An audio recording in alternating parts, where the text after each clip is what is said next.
पिपरिया नगर के सभी सम्माननीय नागरिक बंधुओं, यहाँ उपस्थित माताओं, बहनों, विद्यार्थी मित्रों, मैं सबसे पहले हरीश भाई का और अजय भाई का बहुत आभार व्यक्त करता हूँ, जिन्होंने ये आयोजन किया और आप सभी के साथ मुझे यहाँ प्रस्तुत कर दिया। उनका विशेष आभार व्यक्त करता हूँ। उसके अलावा भारत स्वाभिमान की जो पूरी टीम है, विवेक भाई जो मेरे साथ मंच पर बैठे हैं, प्रांतीय प्रभारी, इनका आभारी हूँ। यही मुझे आपके पास तक लेके आए हैं, भोपाल से यहाँ तक। इनके सहयोगी श्री दीपेंद्र भाई का आभार व्यक्त करता हूँ। श्री प्रणपाल जी का आभारी हूँ। कमलेश गौर, उनको भी आभार देता हूँ। और अतुल शास्त्री जी, उनका भी आभार व्यक्त करता हूँ। इस पूरी टीम ने काम किया और आपसे मेरा संवाद हो सका। भारत स्वाभिमान नाम का एक अभियान पूरे देश में शुरू हुआ है 5 जनवरी 2009 से। इस अभियान में परम पूजनीय स्वामी रामदेव जी अध्यक्ष हैं, आचार्य बालकृष्ण जी इसके महामंत्री हैं और मैं इस अभियान का राष्ट्रीय सचिव हूँ। इस अभियान में पूरे भारत देश के कम से कम 2.5 से 3 लाख योग शिक्षक जुड़े हुए हैं और आने वाले समय में 11 से 12 लाख योग शिक्षक इस अभियान से जुड़ जाएंगे, ऐसी हमारी कोशिश और तैयारी चल रही है। जनवरी 2010 तक हमारे अभियान में कम से कम 11,50,000 योग शिक्षक होंगे। उसके अनुसार अभी हरिद्वार में ट्रेनिंग चल रही है, प्रशिक्षण का काम चल रहा है। आप अगर नियमित रूप से आस्था चैनल देखते होंगे तो बार बार आपको दिखाई देता होगा, अभी एक राज्य के प्रशिक्षण शिविर का कार्यक्रम, फिर दूसरे राज्य का, फिर तीसरे राज्य का, ये सतत चलने वाला है। इसके पीछे दृष्टि क्या है? हमें संगठन बनाना है और 11.5 लाख योग शिक्षक तो सीधे सीधे तैयार करने हैं। इसके अलावा उम्मीद है कि 5 करोड़ भारतवासियों को हम हमारे अभियान के साथ सदस्य के रूप में जोड़ पाएंगे इन शिक्षकों की मदद से। अब आप पूछेंगे कि हम क्या करने जा रहे हैं, क्यों इतना बड़ा संगठन बना रहे हैं, क्या जरूरत है भारत स्वाभिमान की। परम पूजनीय स्वामी रामदेव जी तो योग और प्राणायाम सिखाते थे, आपने देखा है, सुना है, समझा है। अब जो व्यक्ति योग शिक्षक तैयार करने में लगा हो, जिस व्यक्ति ने योग और प्राणायाम को सारी दुनिया में फिर से स्थापित करने का संकल्प ले रखा हो, उनको अचानक से ऐसा क्या हुआ कि योग और प्राणायाम के साथ देश की बात, भारत स्वाभिमान की बात और ये सब करना पड़ जाए। कारण उसका बहुत स्पष्ट है और वही बताने के लिए मैं आया हूँ। अपने भारत देश की वर्तमान जो दशा है और दिशा है, ये दोनों ही बहुत खराब है। देश की परिस्थिति ने हमको मजबूर किया है कि भारत स्वाभिमान नाम का हम अभियान शुरू करें और देश को कुछ सुधारने की कोशिश करें। आप बोलेंगे जी क्या खराबी है अपने देश में? आज़ादी आ गई है, 62 साल हो गए हैं। आज़ादी के पहले बहुत खराबियां थीं इस देश में, लेकिन आज़ादी के 62 साल के बाद भी बहुत सारी खराबियां इस देश में हैं। और आपको सुनकर हैरानी होगी कि कुछ कमियां, कुछ खराबियां हमारे देश की ऐसी हैं जो आज़ादी के 62 साल के बाद बढ़ती ही जा रही हैं, कम नहीं हो रही। जैसे आज़ादी जब आई थी तब हमारे यहाँ बहुत गरीबी थी। गरीबी के बारे में अगर मैं बात करूं तो कितनी गरीबी थी। भारत सरकार का एक बहुत बड़ा विभाग है जो हर 10 साल में पूरे देश का सर्वेक्षण करता है, जिसको आप जनगणना कहते हैं, मतगणना कहते हैं। जनगणना करने वाला भारत सरकार का जो विभाग है, उसने आज़ादी के बाद पहली बार जनगणना की थी 1951 में। तो 1951 में जब पहली बार इस देश की जनगणना हुई तो पता चला कि हमारी आबादी उस समय 34 करोड़ थी। 34 करोड़ की आबादी में 4 करोड़ भारतवासी गरीब थे, जिनको खाने के लिए कुछ नहीं था, और लगभग 4 करोड़ भारतवासी बेरोजगार थे, जिनके पास कोई काम नहीं था। आजादी जब हमें मिली तो 4 करोड़ भारतवासी गरीब और 4 करोड़ बेरोजगार, और कुल आबादी 34 करोड़। आजादी के बाद क्या होना चाहिए? आजादी के बाद अपनी सरकार बनी, सरकारों ने आपसे टैक्स लिए, टैक्स के बाद देश में बजट बने, विकास की योजनाएं चली।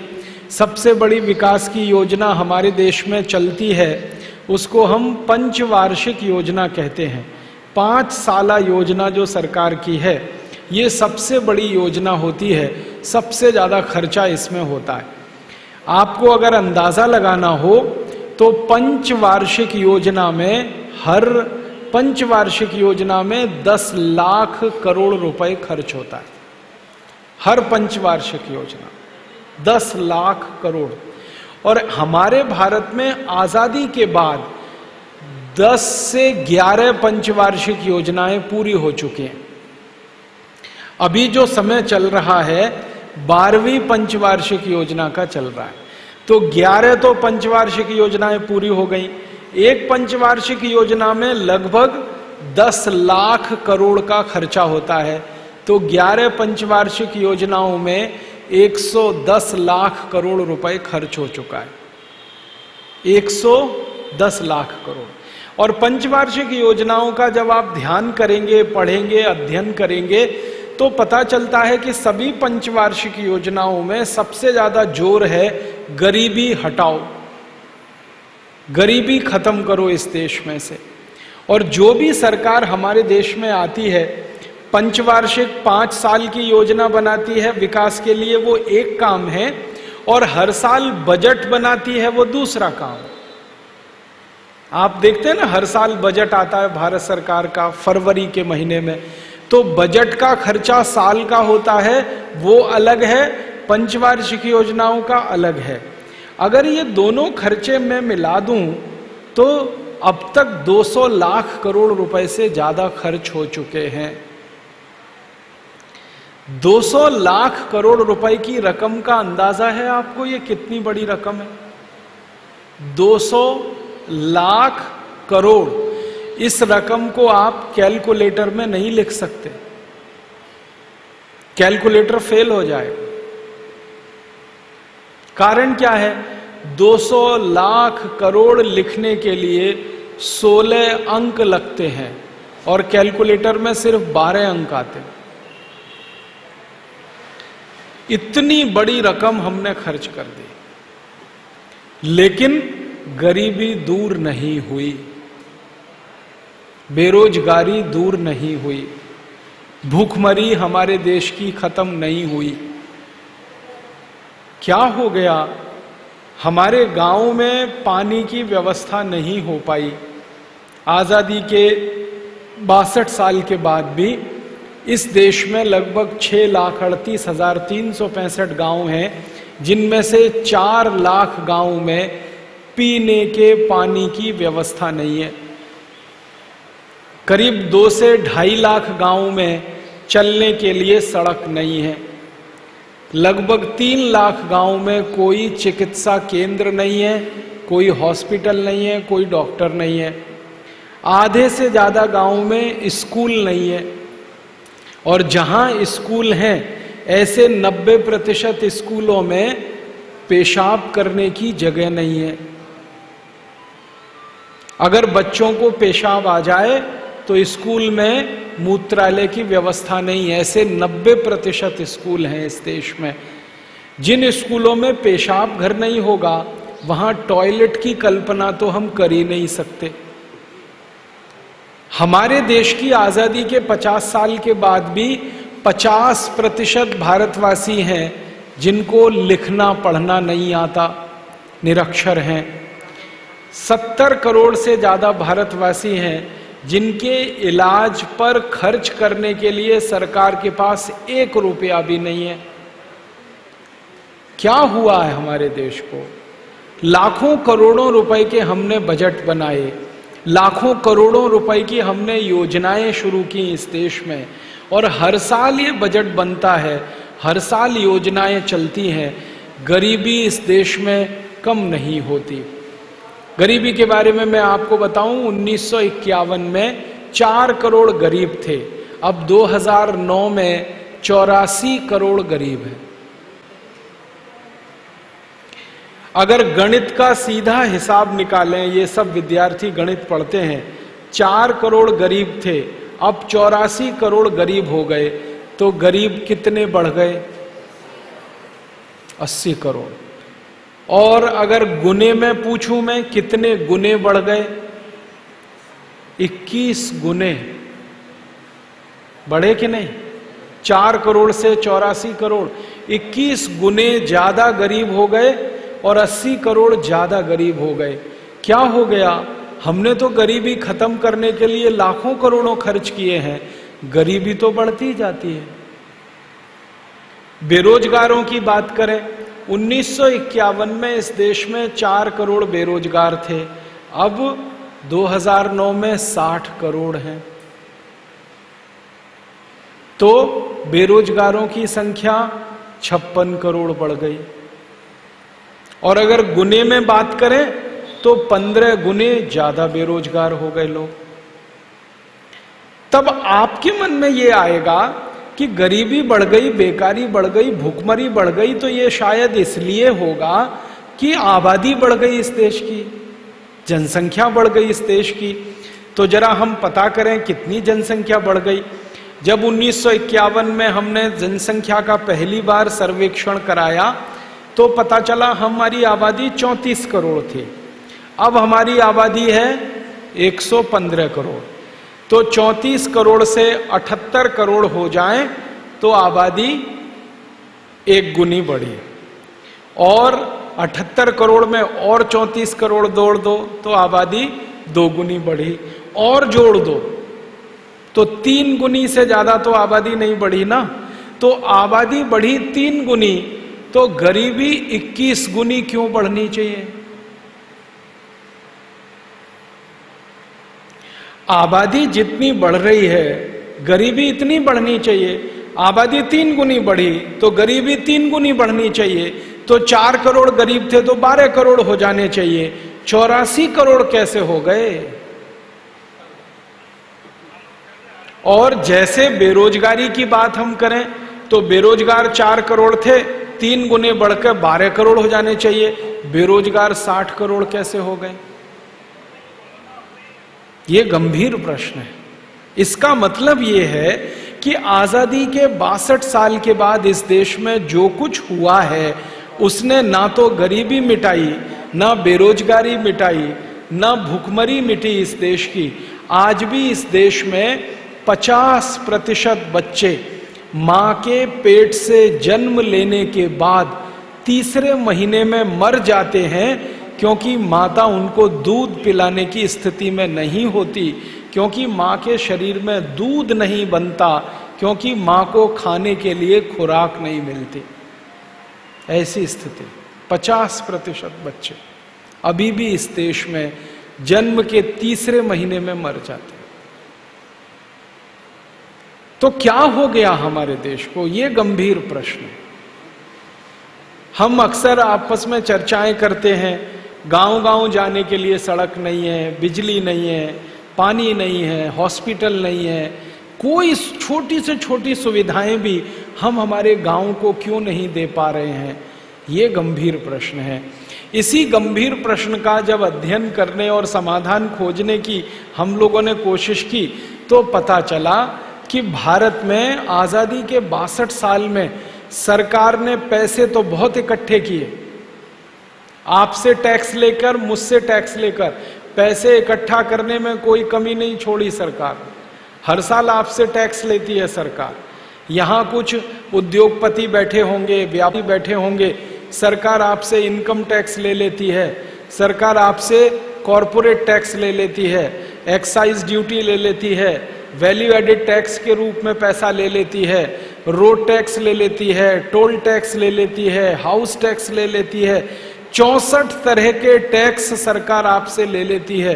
उसमें कभी कमी नहीं छोड़ती सरकार। कभी ऐसा हुआ कि सरकार ने आपको बोला कि इस साल टैक्स माफ छोड़ दो, नहीं देना, एक साल टैक्स नहीं लेंगे। कभी सूखा पड़ गया हो, किसानों के खेत में अन्न नहीं उपजा हो, तो सरकार कह देती है चलो किसानों का कर्ज माफ। ऐसे ही कभी ऐसा हुआ है, व्यापारियों का टैक्स माफ, उद्योगपतियों का टैक्स माफ, नागरिकों का टैक्स माफ, नहीं लेंगे इस साल क्योंकि आप बहुत कष्ट में हैं, तकलीफ में हैं, इस साल टैक्स छोड़ देंगे। कभी नहीं छोड़ते टैक्स लेना। सरकार की तरफ से तो हर दिन ये प्रयास रहता है कि आप ज्यादा से ज्यादा टैक्स उनको देते जाएं। कई ऐसे टैक्स भारत की सरकार ने आपके ऊपर लगाए हैं जो अंग्रेजों ने भी नहीं लगाए थे। हमारे देश में एक टैक्स है जिसका नाम है सर्विस टैक्स। ये कभी अंग्रेजों ने नहीं लगाया, लेकिन भारत सरकार ने लगा दिया आपको। ऐसे बीसियों तरह के टैक्स जो कभी अंग्रेज भी नहीं लेते थे, वो भी सरकार हमसे ले रही है। और टैक्स के रूप में हर साल हम उनको 6.25 लाख करोड़ रुपए देते हैं सरकार को। हर साल 6.25 लाख करोड़। 62 साल का हिसाब जोड़ें तो सैकड़ों लाख करोड़ रुपए हमने टैक्स में दे दिया। अब हमने तो टैक्स में दे दिया, क्या सोच कर दिया? आपको अगर मैं पूछूं कि आप सरकार को इनकम टैक्स क्यों देते हैं, सेंट्रल एक्साइज ड्यूटी क्यों देते हैं, सर्विस टैक्स क्यों देते हैं, वैल्यू एडेड टैक्स क्यों देते हैं, तो आप कहेंगे देश का विकास करने के लिए। और सरकार टीवी में भी आपको यही बताती है कि देश का विकास करना है तो ईमानदारी से टैक्स भरिए। विज्ञापन आता है कि नहीं? आयकर विभाग का विज्ञापन आता है, इनकम टैक्स का आता है, सर्विस टैक्स वालों का आता है। ईमानदारी से कर भरिए। उसमें छोटे बच्चों को माता पिता के साथ कई बार दिखाते हैं और बच्चे अपने माता पिता से कहते हैं आपने टैक्स भरा। माने इमोशनल ब्लैकमेलिंग पूरे पक्के तरीके से सरकार करती है, टैक्स किसी के ऊपर छूटने ना पाए। और आपको मालूम है जो टैक्स की चोरी आप करें और आपको दंड लगे तो 60 गुना तक जुर्माना लगा देते हैं। कभी आपसे छोटी मोटी गलती हो गई, इनकम टैक्स भरने में कुछ चूक हो गई, तो दंड आपके ऊपर टैक्स का 60 गुना। टैक्स निकलता था 10,000, तो इसका 60 गुना दंड आपके ऊपर, 6 लाख। तो सरकारें दंड भी लेती हैं, टैक्स भी लेती हैं, सारा पैसा इकट्ठा करती हैं और आपको सरकार बोलती है कि ये सारा पैसा हम खर्च करेंगे विकास के लिए, गरीबी खत्म करने के लिए, बेकारी खत्म करने के लिए। लेकिन 62 साल में तो आजादी के बाद के आंकड़े कह रहे हैं, और आंकड़े मेरे नहीं हैं, भारत सरकार के। हमारे देश में इस समय जो प्रधानमंत्री हैं उनका नाम है डॉक्टर मनमोहन सिंह। इनके एक सहयोगी हैं, बहुत बड़े अर्थशास्त्री हैं, उनका नाम है अर्जुन सेन गुप्ता। बहुत बड़े अर्थशास्त्री। 5 साल उन्होंने एक अध्ययन किया और अध्ययन करने के बाद उन्होंने बताया कि 84 करोड़ लोग इतने गरीब हैं जो एक दिन में 20 रुपए भी खर्च नहीं कर सकते। 20 रुपए में तो 1 किलो आटा भी नहीं आता आजकल, 1 किलो सब्जी भी नहीं आती, 1 किलो दाल भी नहीं आती। कुछ दालें अगर खरीदनी पड़े तो 20 रुपए में 1 पाव आ जाएगी, 250 ग्राम। 80-80 रुपए किलो की दालें हो गई हैं, 50-60 रुपए किलो की सब्जियां हो गई हैं। 20 रुपए में तो पानी की बोतल 1 लीटर की, 20 रुपए लीटर दूध। माने हमारे यहां आजादी के 62 साल में इतनी महंगाई बढ़ गई है, अब तो नमक 15 रुपए किलो आता है इस देश में, पैकेट में बंद। तो 20 रुपए जिनके पास एक दिन में खर्च करने के लिए नहीं है, ऐसे 84 करोड़ लोग हैं इस देश में, तो वो क्या खाते होंगे, क्या पहनते होंगे, क्या जमीन पे बिछाते होंगे, कैसे उनके बच्चे पढ़ते होंगे, कहां उनका इलाज होता होगा। आप सोचें तो हृदय में हाहाकार मचता है। क्या हो गया हमारे देश को? क्यों नहीं गरीबी दूर होती? क्यों गरीबी बढ़ रही है? बेकारी दूर क्यों नहीं हो रही है? लाखों करोड़ों रुपए के टैक्स हम सरकार को दे रहे हैं, फिर भी विकास का काम नहीं हो पा रहा है। देश में कोई भी तकलीफ हमारी खत्म नहीं हो पा रही है। जब इस सब विषयों पर अध्ययन करना शुरू किया तो कुछ मैंने दस्तावेज इकट्ठे किए, तो उसमें से जो जानकारी मिली वो बिल्कुल अलग है। जानकारी ये मिली कि आजादी के 62 साल में इस देश के लोगों ने टैक्स का जितना पैसा सरकारों को दिया, उसमें से 80% आपका धन नेताओं और अधिकारियों ने लूट लिया। 80%। और अगर मैं मेरी बात ना करूं, भारत के प्रधानमंत्री एक समय में जो रहे राजीव गांधी, उनकी बात करूं तो वो कहा करते थे कि 1 रुपया अगर मैं गरीब आदमी के विकास के लिए भेजता हूं तो उसके पास 15 पैसा ही पहुंचता है। इसका माने हर 1 रुपए में 85 पैसे की लूट होती है। इसका माने जो भी बजट के लिए पैसा आप इकट्ठा करके देते हैं, जो भी पैसा पंचवर्षीय योजना के लिए इकट्ठा करके देते हैं, उनमें 85% धन की लूट होती है। अब आप बोलेंगे ये धन कौन लूटता है? ये लूटने वाले अपने ही नेता हैं, कोई बाहर वाला नहीं है।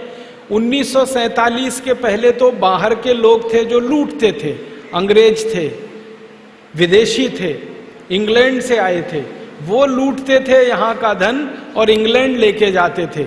लेकिन आजादी के बाद से तो एक भी अंग्रेज नहीं है इस देश की संसद में, इस देश की विधानसभाओं में, इस देश की राज्यसभा में या विधान परिषदों में कोई अंग्रेज नहीं है। सब अपने ही भाई भतीजे हैं, अपने ही भाई बंधु हैं, आपके, मेरे, हमारे सबके। वही लूट रहे हैं इस देश को और लूट लूट कर धन जमा कर रहे हैं। अधिकारी लूट रहे हैं, नेता लूट रहे हैं। हम लोगों ने इस विषय पर बहुत खोजबीन की है और खोजबीन करते करते पता चला है कि आजादी के पिछले 62 सालों में हमारे नेता और अधिकारियों ने जो धन लूटा है वो रखा कहां है? यहां तो नहीं रखते, यहां रखेंगे तो पकड़ जाएंगे, कभी भी इनकम टैक्स का छापा पड़ जाएगा। तो नेता धन लूटते हैं, अधिकारी धन लूटते हैं, यहां नहीं रखते, दूसरे देशों में ले जाके जमा करते। अब दूसरे देशों में ले जाके जमा करते हैं तो आप पूछेंगे किन देशों में जमा करते हैं? दुनिया में एक देश है बहुत छोटा सा, हमारे तो एक जिले से भी छोटा देश है, उसका नाम है स्विट्जरलैंड। वहां कुछ बैंक हैं स्विट्जरलैंड में, जैसे अपने देश में बैंक है ना, भारतीय state bank, Punjab national bank, central bank, United commercial bank, UCO bank, और फिर बहुत सारी दूसरी जिला स्तर की सहकारी बैंक वगैरह वगैरह। ऐसी ये बैंकें दुनिया में सब देशों में हैं। तो एक देश है उसका नाम है स्विट्जरलैंड, वहां 36 बैंक हैं। अपने यहां तो उससे ज्यादा है, लेकिन वो देश छोटा है, 36 बैंक हैं। उनके कुछ नाम हैं, एक बैंक का नाम है बैंक ऑफ स्विट्जरलैंड, दूसरी का नाम है बैंक ऑफ ज्यूरिख, फिर एक है बैंक ऑफ स्वाजीलैंड। ऐसी 36 बैंकें हैं। उन बैंकों में हमारे नेता और अधिकारी पैसा लूट कर जमा करते हैं। आप बोलोगे उसमें खाता खुल जाता है? हाँ, खाता खुल जाता है, कोई भी खाता खोल सकता है, लेकिन जो खाता खोलता है उसका नियम है। जैसे आप अपने स्टेट बैंक में खाता खोलें तो स्टेट बैंक वाले क्या कहते हैं? कम से कम 500 रुपए जमा करो, कहते हैं ना, तभी खाता खुलेगा। स्विट्जरलैंड के बैंकों में नियम है कम से कम 10 करोड़ डॉलर जमा करो तब खाता खुलेगा, कम से कम 10 करोड़ डॉलर। तो इसका मतलब तो पक्का है कि स्विट्जरलैंड की बैंकों में खाता खोला है अगर किसी ने, तो कम से कम 10 करोड़ डॉलर तो है उसके पास। और $1 में 50 रुपया होता है, तो 10 करोड़ डॉलर का मतलब हो गया 500 करोड़ रुपया। माने 500 करोड़ रुपए से कम अगर किसी के पास है तो वो तो खाता ही नहीं खोल सकता। अब स्विट्जरलैंड की बैंकों में ऐसे 80,000 खाते खुले हुए हैं। 80,000 किसके हैं? भारत के नेताओं के और अधिकारियों के। आप बोलेंगे जी इनके नाम बता दो, बताने वाले हैं हम, थोड़े दिन इंतजार करो। हमने पूरी खोजबीन कर ली, एक एक का नाम पता किया है, एक एक का। आप बोलेंगे कैसे पता किया? वो जो बैंक वाले हैं ना, जो खाता खुलवाते हैं, वो बताते नहीं, वो गुप्त रखते, कोई जानकारी वो देते नहीं। तो फिर हमने कैसे पता किया? वो तो बताते नहीं किसी को, तो हमने कैसे पता किया? हमने ऐसे पता किया कि दिल्ली के हवाई अड्डे से, बंबई के हवाई अड्डे से, मद्रास के हवाई अड्डे से, कलकत्ता के हवाई अड्डे से, बड़े बड़े हवाई अड्डों से कौन कौन स्विट्जरलैंड जाता है, इसका पता करो। तो उसकी पूरी सूची निकाली हवाई अड्डों से। हवाई अड्डों से पता चला, लाखों लोगों की सूची निकल आई। फिर उसमें से हमने छांटना शुरू किया कि इसमें यह पता करो कि हर महीने कौन कौन जाता है, हर महीने कौन जाता है, 15 दिन में कौन जाता है, 20 दिन में कौन जाता है, 25 दिन में कौन जाता है, पता करो। क्योंकि घूमने वाला आदमी स्विट्जरलैंड जाएगा। कोई कहता जी मैं तो घूमने गया था, ठीक है भाई, तुम घूमने गए थे तो साल में कितनी बार घूमने कोई जाएगा? एक बार, बहुत जाएगा 2 बार। ज्यादा लोग जो घूमने जाते हैं वो मुझे कहते हैं कि राजीव भाई एक बार स्विट्जरलैंड चले जाओ तो दोबारा जाने का दिल नहीं होता। क्यों? कुछ है ही नहीं वहां, कुछ ऐसा खास नहीं है। वो कहते हैं स्विट्जरलैंड से सुंदर तो अपना पंचमढ़ी है, स्विट्जरलैंड से सुंदर तो अपना शिमला है, स्विट्जरलैंड से सुंदर तो जम्मू कश्मीर है, स्विट्जरलैंड से सुंदर तो उत्तराखंड है।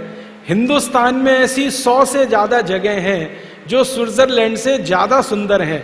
जो आदमी ने वो देखी नहीं है उनको स्विट्जरलैंड स्वर्ग लगता है, लेकिन जब इन जगहों को कोई देख लेता है वो कहता है स्विट्जरलैंड में तो कुछ नहीं है, हमारे यहां तो उससे ज्यादा है। तो इसलिए जो घूमने जाता है वो एक बार के बाद दोबारा नहीं जाता, लेकिन जो बार बार जाता है, हर महीने में 2 बार, 3 बार, 4 बार, कुछ तो ऐसे महान हैं हर हफ्ते जाते हैं।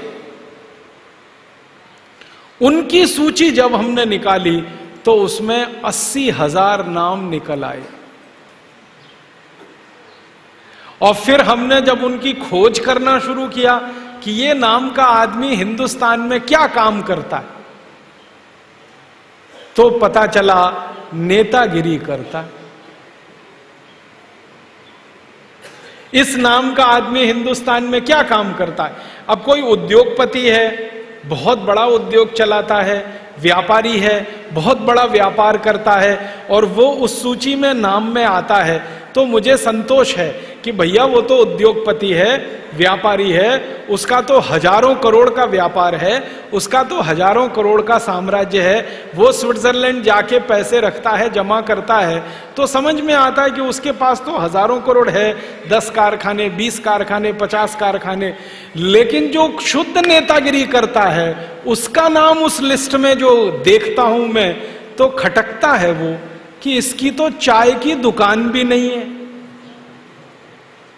और इसका नाम उस सूची में है, इसकी तो पान की भी दुकान नहीं है और इसका नाम वो स्विट्जरलैंड जाने वालों की सूची में है।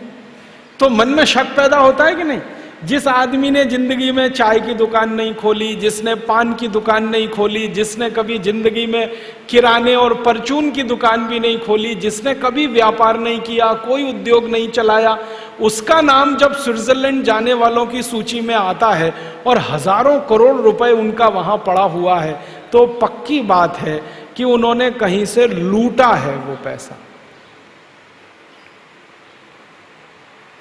हमारे देश में पुराने जमाने में डकैत हुआ करते थे।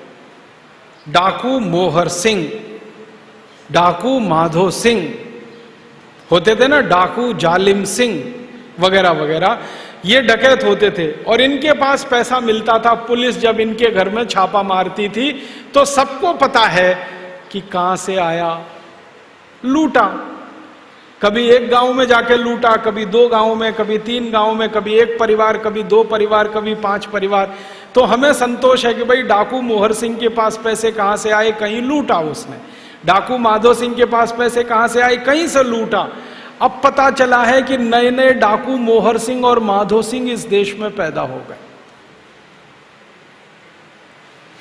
जिनके घर में चाय की भी दुकान नहीं है, पान की भी दुकान नहीं है और उनके पास सैकड़ों करोड़ रुपए की संपत्ति है।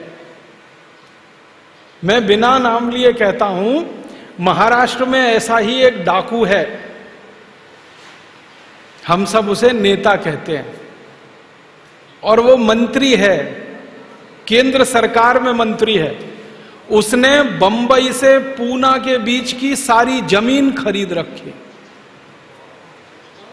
बंबई से पूना के बीच की सारी जमीन, लाखों हेक्टेयर की जमीन एक डाकू ने खरीद रखी। आप सोचो, ऐसे ऐसे 80,000 हैं। मैं तो एक की बात कर रहा हूं, 80,000, जिन्होंने लूट लूट के इस देश का पैसा स्विस बैंकों में जमा कर रखा है। तो मैं तो आपसे यही कहने आया, डाकू मोहर सिंह मरा नहीं है, डाकू माधो सिंह मरा नहीं है, डाकू जालिम सिंह मरा नहीं है, उन्हीं की आत्मा हमारे नेताओं में प्रवेश कर गई।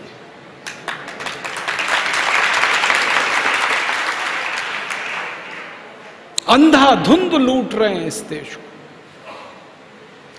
और आपका पैसा, मेरा पैसा, दर्द मुझे इस बात का है कि मेरा पैसा है, आपका पैसा है। अगर मेरा आपका नहीं होता तो थोड़ी देर के लिए हम छोड़ देते, चलो ठीक है। मैं आप और सब मिलके जो टैक्स में दे रहे हैं उसको लूट रहे हैं। आप मालूम है कितना कितना टैक्स में पैसा देते हैं जिसको ये लूटते हैं? कैसे कैसे पैसा देते हैं आप जिसको सरकार को टैक्स के रूप में, और ये लूट लेते हैं। मैं एक उदाहरण से आपको समझाता हूं। आप दुकान में जाके कोई भी चीज खरीदो, पेन खरीदो, पेन, ये मेरे हाथ में एक पेन है, ये आप खरीद लो, 10 रुपए का कम से कम मिलेगा। कम से कम 15 का भी मिल सकता, 20 का भी मिल सकता, कम से कम तो 10 का मिलेगा। ये जो पेन बनाने वाली कंपनी के मालिक को एक बार मैंने पूछा कि तुम्हारा पेन जो 10 रुपए में मिलता है बाजार में, ये फैक्ट्री में कितने का बनता है? तो उसने कहा क्या करोगे जानकर? मैंने कहा पता होना चाहिए ना, लूट कितनी हो रही है मेरी। तो इसके मालिक ने मुझे बताया कि ये 1 रुपए में बनता है, 1 रुपए में। फिर मैंने कहा पूरा पेन? उसने कहा हाँ पूरा पेन 1 रुपए में बनता है। फिर मैंने कहा इसके अंदर की जो रिफिल है? तो उसने कहा वो 50 पैसे में। तो माने ये पेन 1.5 रुपए का है। अब 1.5 रुपए का पेन आपको 10 रुपए में क्यों मिलना चाहिए? तो सरकार ये कहती है हमने इस पे टैक्स लगाया है। तो टैक्स कितना लगा दिया? 8.5 रुपए। अब आपकी जेब से सरकार ने 8.5 रुपए निकाल लिए अगर आपने एक पेन खरीदा तो। 2 खरीदे तो 17 रुपए निकाल लिए, 3 खरीदे फिर 4 खरीदे और करोड़ों खरीदे तो करोड़ों रुपए निकाल लिए। तो पेन बेचा उन्होंने, दुकानदार ने ले लिया, सरकार ने उसमें से टैक्स। पेन के अलावा आप कुछ भी खरीदो, घड़ी खरीदो, घड़ी, मेरे हाथ में घड़ी है। ये घड़ी बनाने वाली कंपनी के मालिक जो मैनेजर हैं उनको एक बार मैंने पूछा बनती कितने की है? तो ये घड़ी बाजार में है लगभग 500 रुपए की, 570 रुपए की ये घड़ी है। उन्होंने कहा जी कारखाने में तो ये 65 रुपए की बनती है,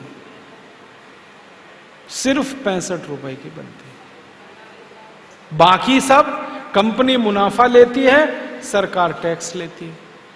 आप साबुन खरीदो, साबुन बाजार में तो 15 रुपए का कोई साबुन आप जब खरीदते हो उसको बनाने का खर्चा सिर्फ 2.5 रुपए आता है।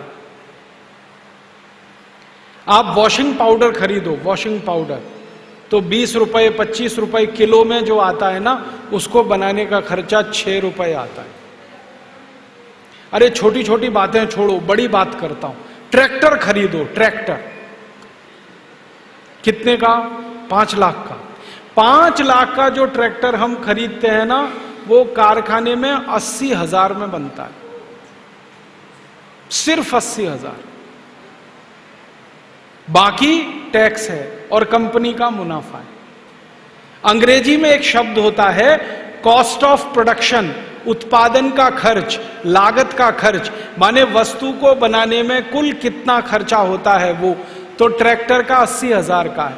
मारुति खरीदो, मारुति 800 कितने की है? 2.5-3 लाख की है। वो कारखाने में 92,000 में बनती है।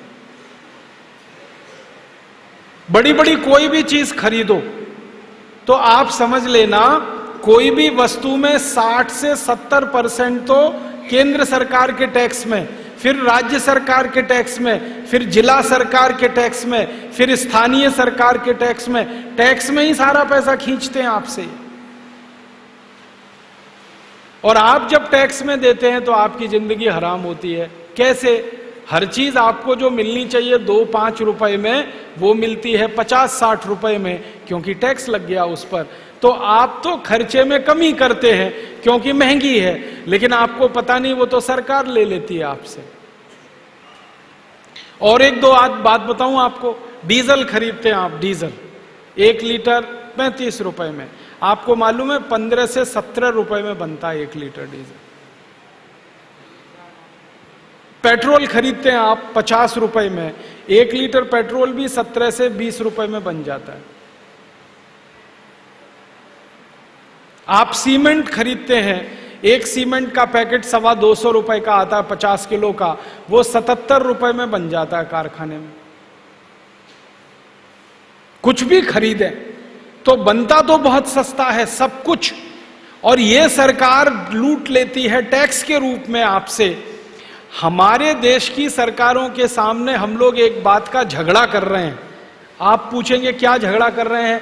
हर एक वस्तु पर लिखते हैं ना MRP, तो MRP का माने मैक्सिमम रिटेल प्राइस।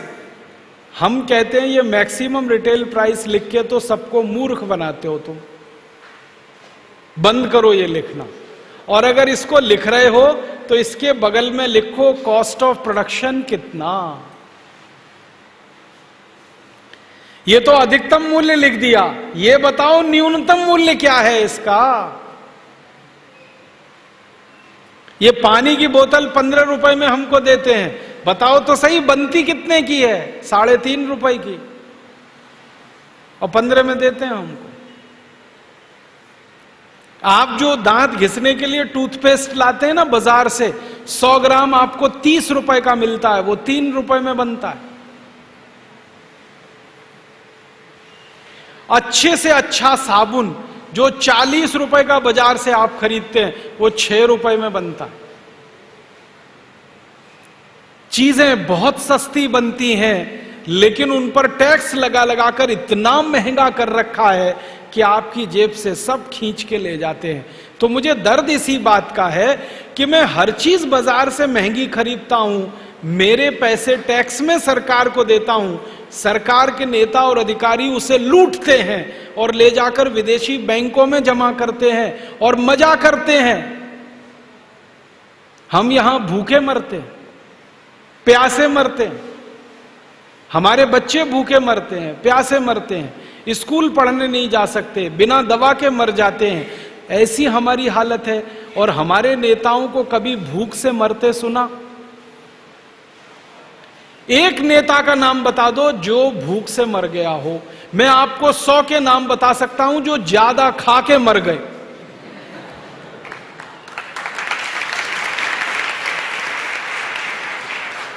इसी मध्य प्रदेश के 100 नेताओं के नाम गिना सकता हूं जो ज्यादा खा के मर गए। और कैसे मर गए? पेट इतना आगे आ गया, बर्दाश्त नहीं हुआ, फट गया, मर गए। उत्तर प्रदेश के 150-200 नेताओं के नाम बता सकता हूं जो ज्यादा खा के मर गए। जो ज्यादा खा के मरते हैं ना, वही डायबिटीज से मरते हैं और हार्ट अटैक से मरते हैं। तो डायबिटीज और हार्ट अटैक उन्हीं को हैं, ज्यादा खा रहे हैं। पचाने के लिए तो कुछ है नहीं, काम कुछ करना नहीं पड़ता, गाड़ी से बैठकर एक जगह, गाड़ी से बैठकर दूसरी जगह, पैदल भी नहीं चलते, तो मरेंगे ही डायबिटीज से और हार्ट अटैक से। तो डायबिटीज और हार्ट अटैक में हजारों नेता मर गए ज्यादा खा के, भूख से तो एक भी नहीं मरा इस देश में। तो उनके यहां भूखमरी नहीं है, भूखमरी हमारे यहां। जो दे रहा है टैक्स का पैसा, भूख से वो मर रहा है। जो दे रहा है टैक्स का पैसा, बर्बादी उसकी हो रही है। जो दे रहा है टैक्स का पैसा, गरीबी में वो जा रहा है। जो ले रहे हैं टैक्स का पैसा, वो तो सब मौज कर रहे हैं, मजा कर रहे हैं। बहुत दुख होता है ये जानकर कि हमारे बच्चे नगर पालिका की पाठशाला में पढ़ने के लिए जाते हैं और टैक्स लूटने वाले नेताओं के बच्चे सब पब्लिक स्कूल में पढ़ते हैं। हमारे घर के लोग बीमार हो जाएं तो नगर पालिका के हॉस्पिटल में इलाज कराते हैं, जहां पर गंदगी ही गंदगी बिखरी रहती है। नेताओं के घर वाले जब बीमार पड़ें तो all India institute of medical science में जाते हैं या लंदन चले जाते हैं। उनके बच्चे अमेरिका में पढ़ें, उनके बच्चे लंदन में पढ़ें, उनका इलाज अमेरिका में हो, उनका इलाज लंदन में हो। वो सब टैक्स लेने वाले हैं, वो मालिक नहीं है इस देश के, नौकर हैं, सेवक हैं। वो मजा करें, मौज करें, और हम सब जो टैक्स दे रहे हैं, जो इस देश के मालिक हैं, वो भूखे मरें, गरीबी में रहें, बेरोजगारी में। ये कैसे चलेगा इस देश में, और क्यों चलेगा? यही प्रश्न जब बार बार हमारे मन में आता है, तब हमको लगता है कि कुछ करना चाहिए, इस व्यवस्था को बदलना चाहिए। जिस व्यवस्था में नेता और अधिकारी लूटने में लग गए हों, इनको आज नहीं तो कल हटाना ही चाहिए। इसी को ध्यान में रखकर हमने भारत स्वाभिमान अभियान शुरू किया है। वरना एक सन्यासी को, एक साधु को यह सब करने की क्या जरूरत है? आप जानते हैं कोई व्यक्ति सन्यास लेता है तो किस बात के लिए? धर्म कर्म का काम करने के लिए।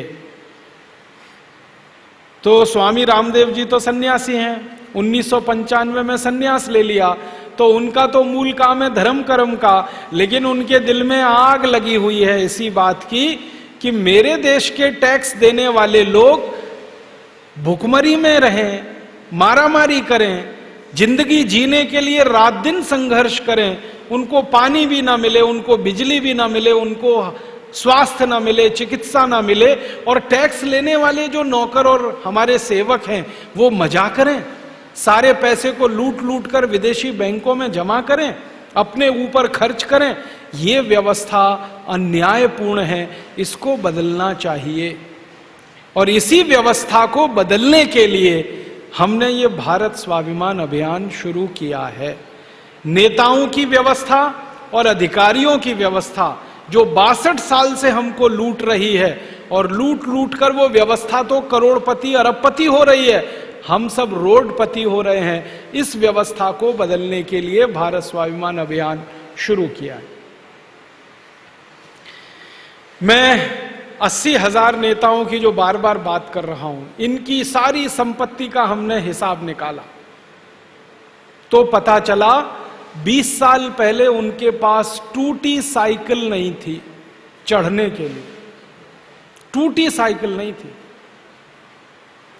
कई नेता तो ऐसे हैं इस 80,000 की लिस्ट में कि 15-20 साल पहले अपनी जेब से 2 रुपया निकालकर चाय नहीं पी सकते थे, वो इतना भी नहीं था उनके पास। और आज हिंदुस्तान की सरकारों में मंत्री हो गए, या राज्य सरकारों में मंत्री हो गए, या विधायक हो गए, या सांसद हो गए, एमएलए एमपी हो गए, उसके बाद एक एक के पास हजारों करोड़ की संपत्ति। मैं बिना नाम लिए कहता हूं आपको, महाराष्ट्र में मुंबई के 3 नेता हैं उस 80,000 की लिस्ट में।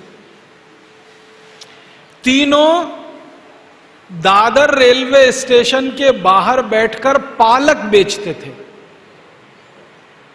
पालक तो आप जानते हैं सब्जी, जब सीजन आता था तब पालक बेचते थे, जब सीजन आता था बथुआ बेचते थे। बथुआ आप सब जानते हैं, तो पालक बेचते थे, बथुआ बेचते थे, मेथी बेचते थे, मेथी गट्ठर बना बना के दादर रेलवे स्टेशन के बाहर। फिर कुछ बड़े नेताओं के चक्कर में आ गए, उनकी चापलूसी जी हजूरी करना शुरू किया। और हमारे देश में तो नेतागिरी ऐसे ही होती है, जो जितना बड़ा चापलूस वो उतना बड़ा नेता, और कोई योग्यता नहीं चाहिए।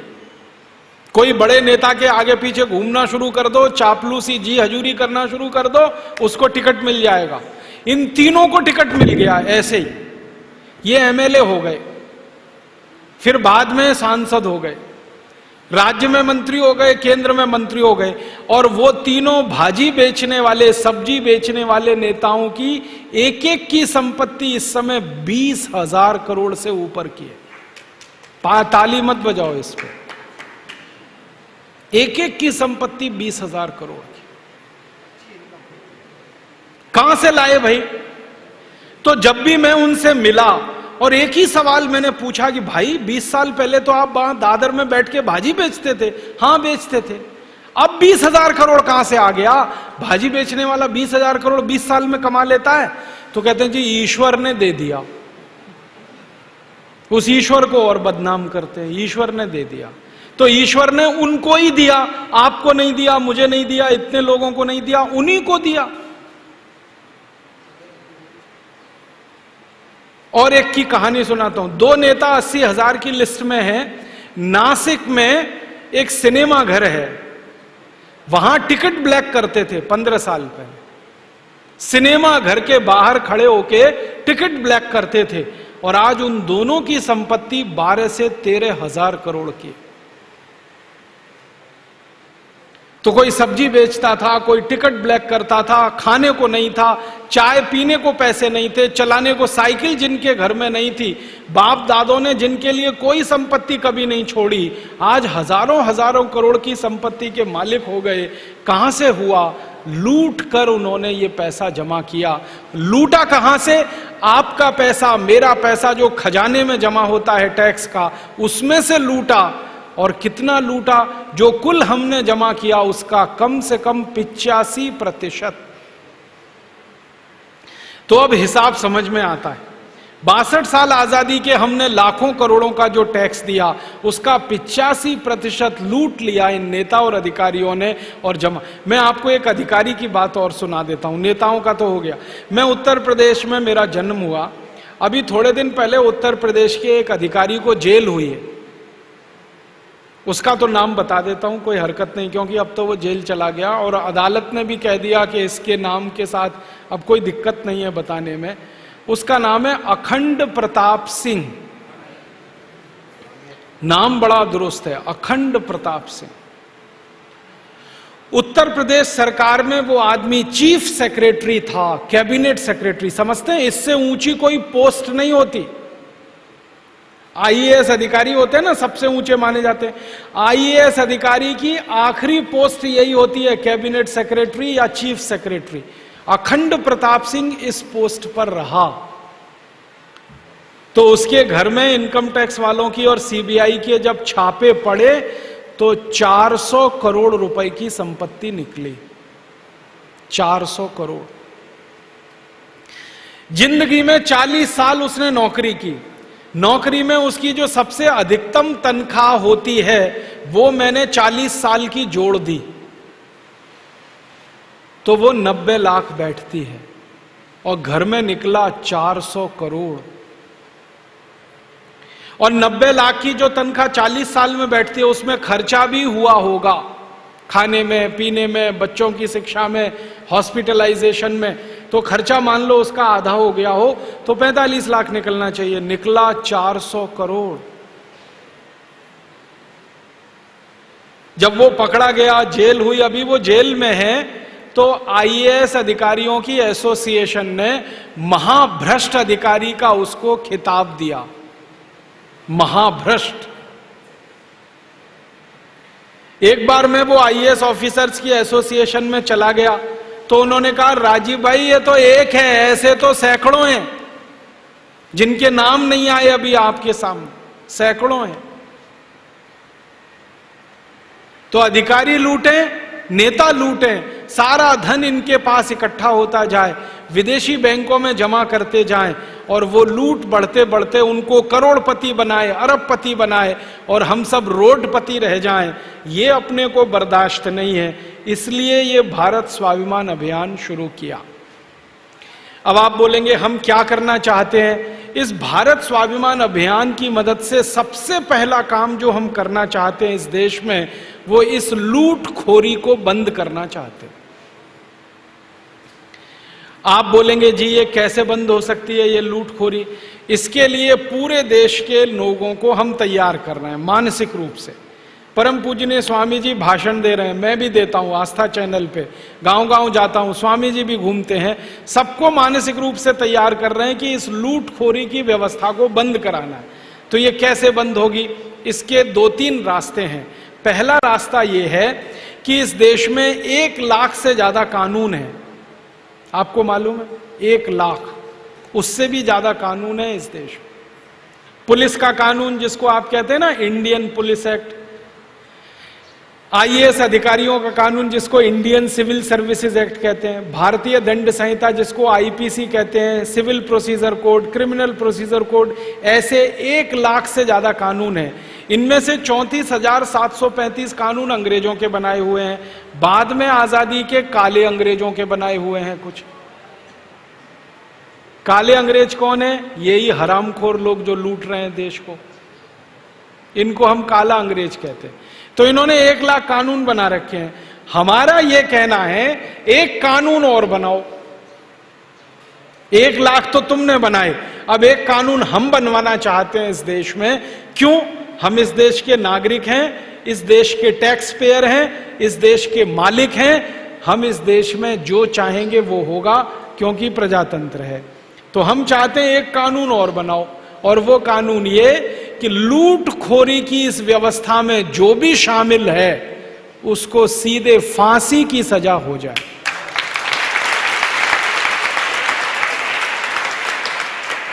सीधे फांसी, और फांसी उसको जेल के अंदर नहीं, चौराहे पे। जेल के अंदर होगी तो कौन देखेगा? किसी को पता भी नहीं चलेगा। चौराहे पे हो, और किस चौराहे पर? जहां का वो है। मान लीजिए कोई नेता पिपरिया का है और उसने लूटखोरी किया, भ्रष्टाचार किया, तो पिपरिया के चौराहे पर फांसी हो, और फांसी देते समय पूरा मोहल्ला, पूरा गांव, पूरा शहर इकट्ठा हो और देखे कि लूटखोरी करने का ये अंजाम होता है। जैसे ही ये कानून बन जाएगा, लूटखोरी इस देश में से जड़ से खत्म हो जाएगी। जिसको जिंदा रहना होगा वो ईमानदारी से रहेगा, जो भी लूटखोरी और भ्रष्टाचार करेगा मालूम है कि फांसी हो जाएगी। और मैं तो एक दिन स्वामी जी से कहा कि फांसी ऐसे ही नहीं देनी है, फांसी देने से पहले उल्टा लटकाना उसको, उल्टा, पैर ऊपर सिर नीचे, और आग जलानी नीचे, आग, और आग में मिर्ची का पाउडर झोंकना, उसके बाद उसको फांसी देना। आप सोचो, मेरे आपके ईमानदारी के कमाए हुए पैसे में से जो मैंने टैक्स दिया, खून पसीने का, उसको कोई लूट रहा है, तो माधो सिंह, मोहर सिंह, जालिम सिंह से कम है क्या? हम माधो सिंह, मोहर सिंह, जालिम सिंह को फांसी पे लटका सकते हैं, तो इन हरामी नेताओं को क्यों नहीं लटका सकते जो उनसे भी ज्यादा खतरनाक है? ये कानून बनवाने के लिए हमने अभियान शुरू किया है। आप बोलेंगे ये कानून बनेगा? हां बनेगा। कैसे? हम कह रहे हैं, आप भी कहिए, आपके जैसे करोड़ों लोग कहें, बन जाएगा। क्योंकि इस देश में प्रजातंत्र है, करोड़ों लोग जो बात कहते हैं वही होती है। तो हम करोड़ों लोगों को ये बात कहने के लिए प्रेरित करेंगे, और हमारी कल्पना है कि अगले 5 साल में ये कानून होना चाहिए। ये काम के लिए भारत स्वाभिमान का अभियान शुरू हुआ है। दूसरा काम क्या करना है कि भविष्य में तो लूटखोरी बंद हो, भ्रष्टाचार बंद हो। दूसरा काम यह करना है कि अब तक जो लूट लिया है इन्होंने वो भी वापस आए। 72,80,000 करोड़। और स्विट्जरलैंड के अलावा जो दूसरे देश हैं दुनिया में, वहां जो लूट कर रखा हुआ है वो करीब 35 लाख करोड़ है। दोनों मिला दें तो लगभग 110 लाख करोड़ रुपया हमारा लूटकर इन नेता और अधिकारियों ने विदेशी बैंकों में रखा हुआ है। तो हम चाहते हैं दूसरा कानून ये बने इस देश में कि 62 साल आजादी के बाद जितना पैसा भारत से लूटकर बाहर के बैंकों में जमा किया गया वो वापस भारत में आए। तो आप बोलेंगे ये कैसे हो सकता है? इसके लिए एक कानून बनाना है। वो कानून क्या कहेगा? वो कानून सिर्फ इतनी सी बात कहेगा कि 15 अगस्त 1947 के बाद जो भी धन भारत के नागरिकों का लूट के माध्यम से विदेशी बैंकों में जमा हुआ है वो भारत का राष्ट्रीय धन है, वो भारत की राष्ट्रीय संपत्ति है, वो भारत की नेशनल प्रॉपर्टी है। कानून ये बनाना है। तो आप बोलेंगे इसका फायदा क्या है? फायदा इसका ये है कि राष्ट्रीय संपत्ति राष्ट्रीय बैंकों में ही जमा हो सकती है। अगर किसी धन को हम ये कहें कि ये हमारा राष्ट्रीय धन है तो वो या तो रिजर्व बैंक ऑफ इंडिया में जमा हो सकता है, या स्टेट बैंक ऑफ इंडिया में हो सकता है, या पंजाब नेशनल बैंक में हो सकता है, भारत के ही बैंकों में जमा हो सकता है। कानून ये है कि राष्ट्रीय धन राष्ट्रीय बैंकों में जमा होता है। हम चाहते हैं कि कानून ये बन जाए कि विदेशी बैंकों में जो जमा है वो राष्ट्रीय धन है, तो चुपचाप वहां से निकल के सब भारत की बैंकों में आके जमा हो जाएगा। आप पूछेंगे क्या वो देंगे जिन बैंकों में ये जमा है? हां वो देंगे, क्योंकि उनके बाप का धन नहीं है, हमारा है। वो देंगे। कैसे देंगे? उनके खिलाफ हमको मुकदमेबाजी करनी पड़ेगी। आप बोलेंगे कौन मुकदमा सुनेगा, कहां मुकदमा होगा? एक अंतरराष्ट्रीय अदालत होती है। जैसे अपने यहां सुप्रीम कोर्ट है ना, ऐसे ही दुनिया का एक सुप्रीम कोर्ट है, उसका नाम है अंतरराष्ट्रीय न्यायालय। कहां पर है? एक छोटा सा शहर है, उसका नाम है हेग। और ये हेग कहां पर है? नीदरलैंड नाम के देश में। वहां एक अंतरराष्ट्रीय न्यायालय है, वहां हमको मुकदमा करना है। मुकदमा इस बात के लिए कि 62 साल हमारे देश के बेईमान लोगों ने जो धन जमा किया है वो इन बैंकों में है, ये हमें वापस चाहिए और ये हमारा राष्ट्रीय धन है। तो अंतरराष्ट्रीय अदालत हमारे पक्ष में फैसला देगी, क्योंकि अभी थोड़े दिन पहले ऐसा हुआ। आप बोलेंगे किसने किया, कौन था? अमेरिका नाम का एक देश है, वहां पर एक आदमी राष्ट्रपति बना है, उसका नाम है बराक ओबामा। अमेरिका के 250 साल के इतिहास में पहली बार एक काला आदमी राष्ट्रपति बना है। अमेरिका गोरे लोगों का देश है, लेकिन वहां एक काला आदमी राष्ट्रपति बन गया। कैसे हो गया? गोरे लोगों में काला आदमी राष्ट्रपति। काले लोगों के वोट अमेरिका में सिर्फ 15% हैं, गोरे लोगों के वोट 85% हैं। फिर भी गोरे लोगों ने काले आदमी को जिता दिया। कारण जानते हैं? उसने वायदा किया था अमेरिका के लोगों से। उसने वायदा किया था कि मैं अगर राष्ट्रपति जीत कर आया तो सबसे पहला कानून बनाऊंगा, अमेरिका में जो भ्रष्टाचारी नेताओं ने धन अमेरिका का लूटकर विदेशी बैंकों में रखा है, इसको वापस लाऊंगा। अमेरिका के लोगों ने जिता दिया उसको, और इतने वोटों से जिताया जो 250 साल का इतिहास टूट गया अमेरिका। वो जीत के आ गया। जीत कर आकर उसने सबसे पहला कानून यही बनाया अपने देश में। आपको मालूम है, जैसे भारत में भ्रष्टाचारी नेता हैं, अमेरिका में भी हैं। बस अंतर इतना है कि अमेरिका में भ्रष्टाचार करने वाले नेता बहुत बड़ा करते हैं, हमारे थोड़ा छोटा छोटा करते हैं। उनके यहां जब नेता लूटते हैं ना, अरबों डॉलर में लूटते हैं। 1-1 अरब डॉलर, 2-2 अरब डॉलर, 10-10 अरब डॉलर। 1 अरब में 100 करोड़ होता है। हमारे यहां नेता लूटते हैं लाखों और करोड़ों में, वो अरबों में लूटते हैं। भ्रष्टाचार वहां भी है, यहां भी है, बस लूट के क्वालिटी में अंतर है, यहां कम है वहां ज्यादा। तो उसने, ओबामा ने कहा कि मैं आऊंगा तो ये भ्रष्टाचार का धन वापस लाऊंगा। लोगों ने जिता दिया। जीतने के बाद उसने संसद में कानून बना दिया। जैसे ही कानून बना, 15 दिन के अंदर स्विट्जरलैंड की बैंकों में अमेरिका के भ्रष्टाचारी नेताओं का जितना धन था वो सब अमेरिका ने वापस ले लिया, सारा धन वापस ले लिया। थोड़े बार क्या हुआ, स्विट्जरलैंड की सरकार ने आनाकानी की, नहीं देंगे, आप क्या कर लोगे। तो उसने एक ही काम किया कि मैं क्या कर लूंगा ये बताता हूं अभी। उन्होंने कहा इराक और अफगानिस्तान 2 देशों को तबाह कर दिया है, स्विट्जरलैंड को भी कर सकता हूं।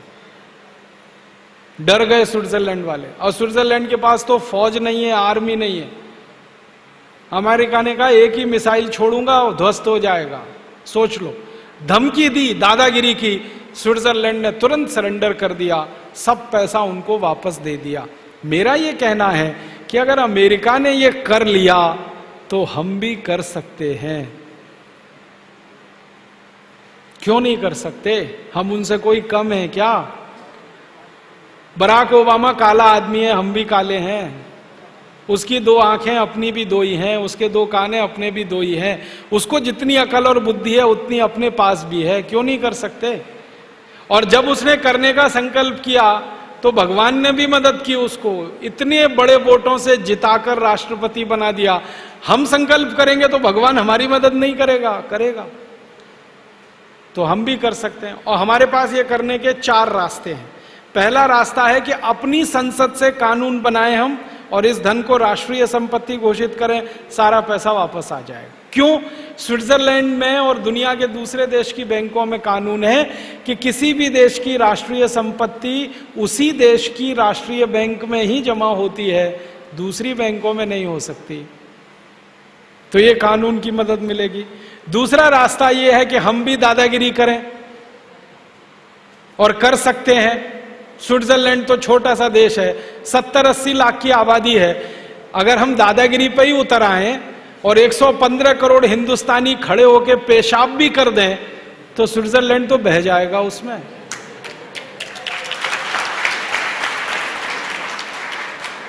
हम भी कर सकते हैं दादागिरी।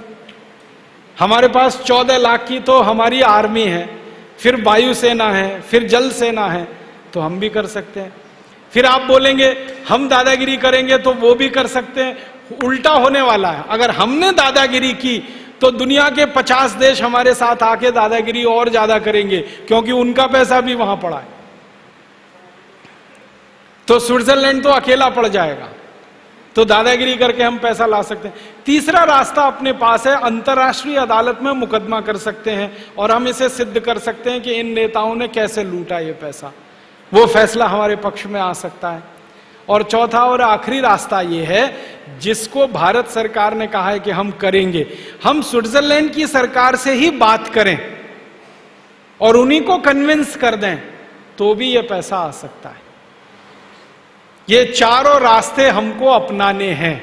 पहला रास्ते पर अभी हमने चलना शुरू किया है।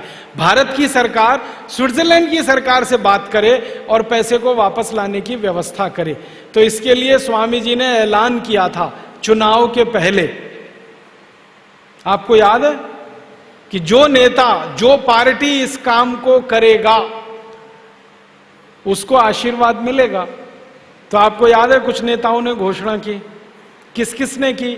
सबसे पहले लाल कृष्ण आडवाणी ने कहा कि अगर मेरी सरकार आएगी मैं इस पैसे को वापस लाऊंगा। दूसरी बात फिर किसने की?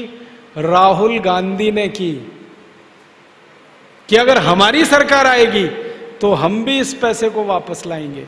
तीसरी बात किसने की? शरद यादव ने की कि हमारी सरकार आएगी तो हम इस पैसे को लाएंगे। चौथी बात किसने की? सीताराम येचुरी ने की।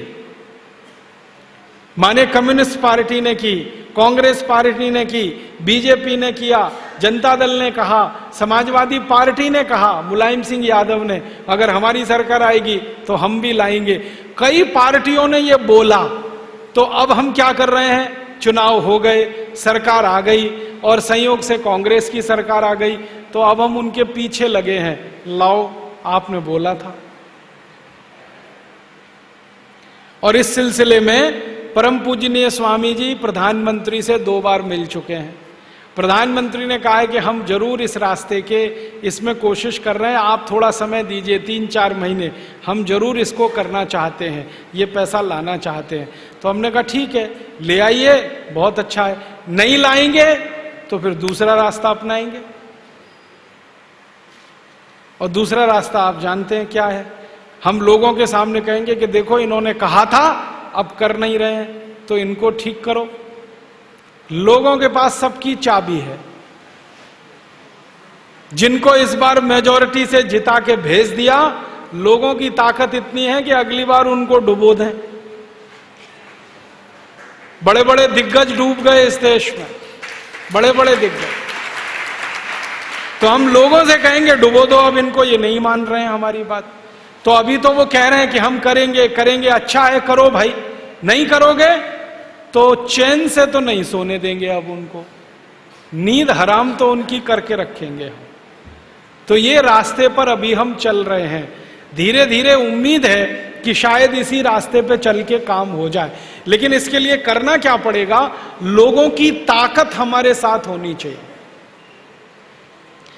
जब भारत के प्रधानमंत्री से परम पूजनीय स्वामी जी बात करें तो प्रधानमंत्री को पता होना चाहिए कि ये अकेला आदमी नहीं है, करोड़ों लोग इसके साथ में हैं।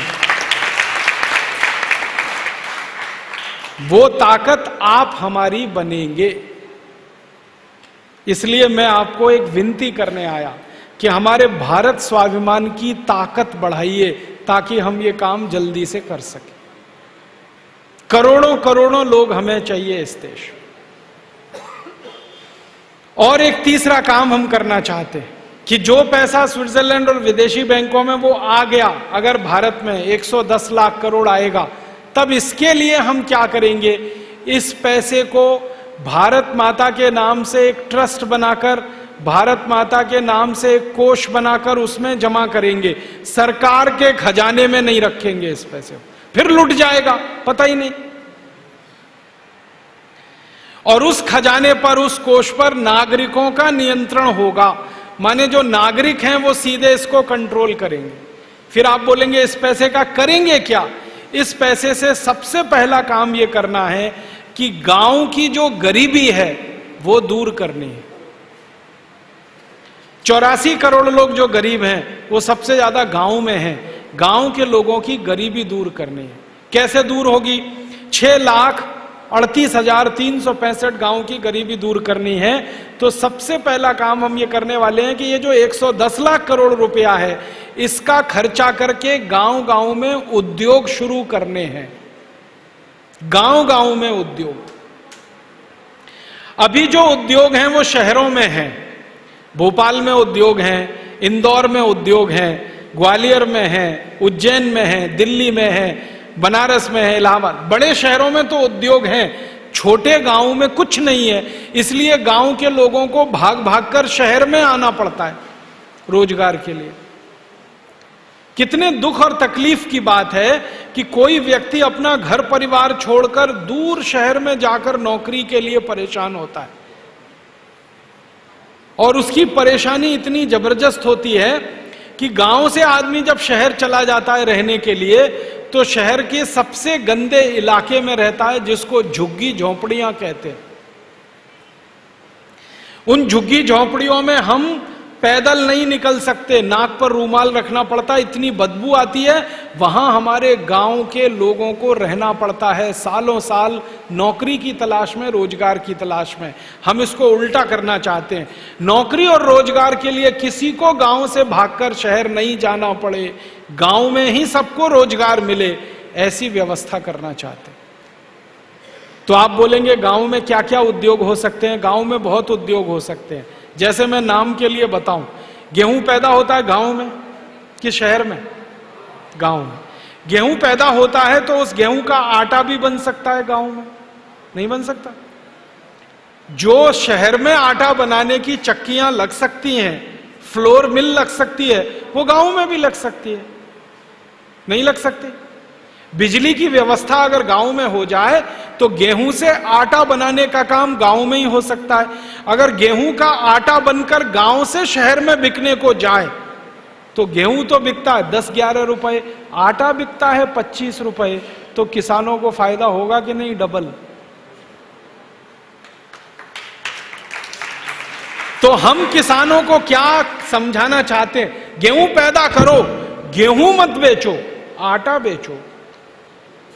क्योंकि गेहूं बेचने में लाभ नहीं है, आटा बेचने में लाभ है। ऐसे ही दूध कहां होता है? गांव में। जानवर सबके पास गांव में। तो हम किसानों को कहना चाहते हैं कि दूध बेचना है तो दूध मत बेचो, दूध के सामान बना के बेचो। दूध में से घी निकलता है, मक्खन निकलता है, दूध का दही बनता है। आपको मालूम है हमारे देश में एक विदेशी कंपनी है, उसका नाम है नेस्ले। वो दिल्ली के आसपास के गांव से दूध लेती है 12 रुपए लीटर, और उस दूध का दही जमाती है और उसको बेचती है 65 रुपए किलो। आजकल आपको मालूम है दही के छोटे छोटे पैकेट आने लगे, 65 रुपए किलो का दही बेच लेती है वो कंपनी दिल्ली में। दूध से दही बनाना कौन सी खास बात है बताओ जरा? कौन सी मशीन लगती है इसमें ये बताओ? कितनी पूंजी लगती है ये बताओ? एक पैसा लगाए बिना, बिना कोई मशीन के हम दूध से दही बना सकते हैं। अब दूध से दही वो कंपनी बना सकती है तो किसान भी बना सकते हैं। तो हम किसानों को कहना चाहते हैं दूध नहीं दही बेचो, 65 रुपए किलो का बिकता है, दूध तो 12 रुपए किलो का है। दूध नहीं घी बेचो, 300 रुपए किलो बिकता है, दूध तो सिर्फ 12 रुपए किलो बिकता है। मक्खन बेचो, माने दूध से बनी हुई चीजें गांव से तैयार होकर शहरों में बिकें। कपास है, कपास गांव में होती है ना, तो कपास का सूत बनाए, गांव में हो सकता है। चरखा चलाने का काम इस देश के लोगों ने बहुत समय तक किया। गांधी जी के जमाने में गांव गांव चरखा चलता था, सूत बनता था। वो सूत से कपड़ा गांव में तैयार हो तो कपास ना बिके गांव से जाकर, कपड़ा बिके गांव से जाकर। कपास बिक जाती है 10-12 रुपए में, और उसी से कपड़ा तैयार करें और वो बेचें, वो बिकता है 70-80 रुपए में। मतलब मेरे कहने का यह है कि जो कच्चा माल गांव में तैयार होता है वो सीधे गांव से बाहर ना बिके, पक्का माल वो गांव में ही बने। तो मैंने इसकी एक सूची बनाई तो पता चला 100 उद्योग हर गांव में लग सकते हैं। 100। कपड़ा बनाने का, दूध से दही बनाने का, गेहूं का आटा तैयार करने का, मसाले तैयार करने का, तेल तैयार करने का। सरसों तो गांव में ही होती है ना, तो तेल गांव में निकल सकता है। तेल के डिब्बे बन बन के शहर में बिक सकते हैं। तो 100 ऐसे उद्योग हर गांव में लग सकते हैं। और हर गांव में 100 उद्योग लग गए तो फिर बताओ रोजगार मिलेगा कि नहीं, बेकारी खत्म होगी कि नहीं? और जिसका रोजगार पक्का हो गया, जिसकी बेरोजगारी खत्म हो गई, उसकी गरीबी भी खत्म हो जाएगी। तो ये जो 110 लाख करोड़ रुपए हमें लाना है विदेशी बैंकों से, इस पैसे को गांव गांव के उद्योग लगाने के लिए खर्च करना है।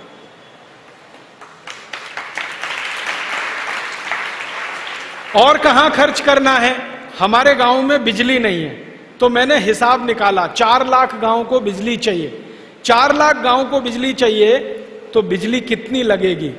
तो मैंने हिसाब निकाला करीब 50 से 60 हजार मेगावाट बिजली लगेगी। अब 50 से 60 हजार मेगावाट बिजली लगेगी तो ये कहां से आएगी? इसके लिए बिजली घर लगेंगे। एक बिजली घर अगर हम बनाते हैं 1 मेगावाट का तो उसमें 4 करोड़ रुपए खर्च होते हैं। इसको सुनना ध्यान से।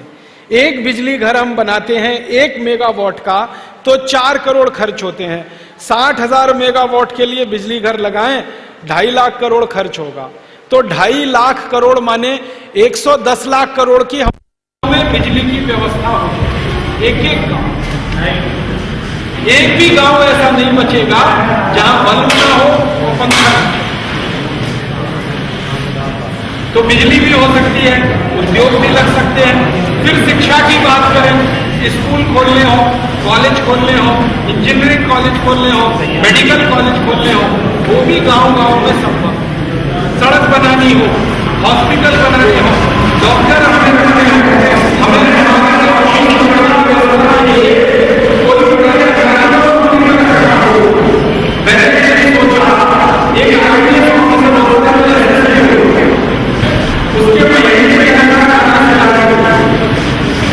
ठीक है, हम तो हिंदुस्तान के हर गांव में एक आईपीएस ऑफिसर नौकर रख सकते हैं, इतने पैसे अपने पास हैं गांव की सुरक्षा के लिए।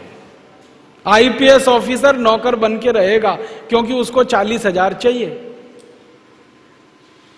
तो 110 लाख करोड़ तो इतनी बड़ी रकम है। एक दिन मैंने सोचा इस पूरी रकम को हम भारत के गांव पे खर्च कर दें तो ये 2 बार पूरी रकम खर्च हो सकती है और 2 बार भारत के एक एक गांव को सोने का गांव बना सकते हैं, समृद्धशाली, वैभवशाली, गौरवशाली बना सकते हैं। मैं सीधा ही हिसाब बताता हूं, 110 लाख करोड़ का सोना खरीदे ना, सोना, तो इतना सोना आता है कि 6,38,365 गांव की एक एक सड़क पर सोना बिछा सकते। इतनी बड़ी रकम है। तो गरीबी, भुखमरी, बेकारी सब खत्म हो सकता है अगर ये धन वापस आ जाए।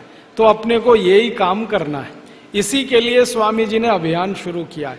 अब आप बोलेंगे जी हम क्या करें, आप इसमें हमारी मदद करो। बिना आपकी मदद के ये काम नहीं हो सकता। अगर हो जाता तो मैं हरिद्वार से 2000 किलोमीटर चल के पिपरिया नहीं आता, वहीं बैठ के कर लेते ना हम ये काम। तो हरिद्वार से दिल्ली तो नजदीकी है ना, दिल्ली में बैठते ये काम करा लेते। हमें मालूम है नहीं होता। ये कब होगा, जब आपके जैसे करोड़ों करोड़ों लोग हमारी ताकत बन जाएंगे, फिर ये काम हम कराएंगे या फिर ये काम होगा। तो आप हमारी ताकत बनो। तो आप कहेंगे इसके लिए क्या करें, इस भारत स्वाभिमान के आप सदस्य हो जाओ, हमारी ताकत बढ़ जाएगी। इसके लिए सदस्यता फॉर्म बना हुआ है, आप ले लेना, स्थानीय समिति के पास है, वो भर के इनको दे देना। फिर क्या होगा, आप जब सदस्य हो जाएंगे तो फिर आपका प्रशिक्षण होगा, ट्रेनिंग होगी। वो ट्रेनिंग हरिद्वार में भी होगी और यहां भी होगी। हरिद्वार में ट्रेनिंग के लिए आपको बुलाएंगे तो स्वामी जी खुद ट्रेनिंग देंगे, यहां होगी तो मैं देने के लिए आऊंगा। ट्रेनिंग देके आपको हम तैयार करेंगे और आप जब तैयार हो जाएंगे तो आप भी मेरी तरह से गांव-गांव जाएंगे और लोगों को ये बात समझाएंगे। और ज्यादा लोगों को जब ये समझ में आएगी और ताकत बढ़ेगी तो सरकार तो झक मार के वही करेगी जो हम करवाएंगे। आपने एक वाक्य सुना है, कलयुग में सबसे बड़ी शक्ति संगठन में होती है।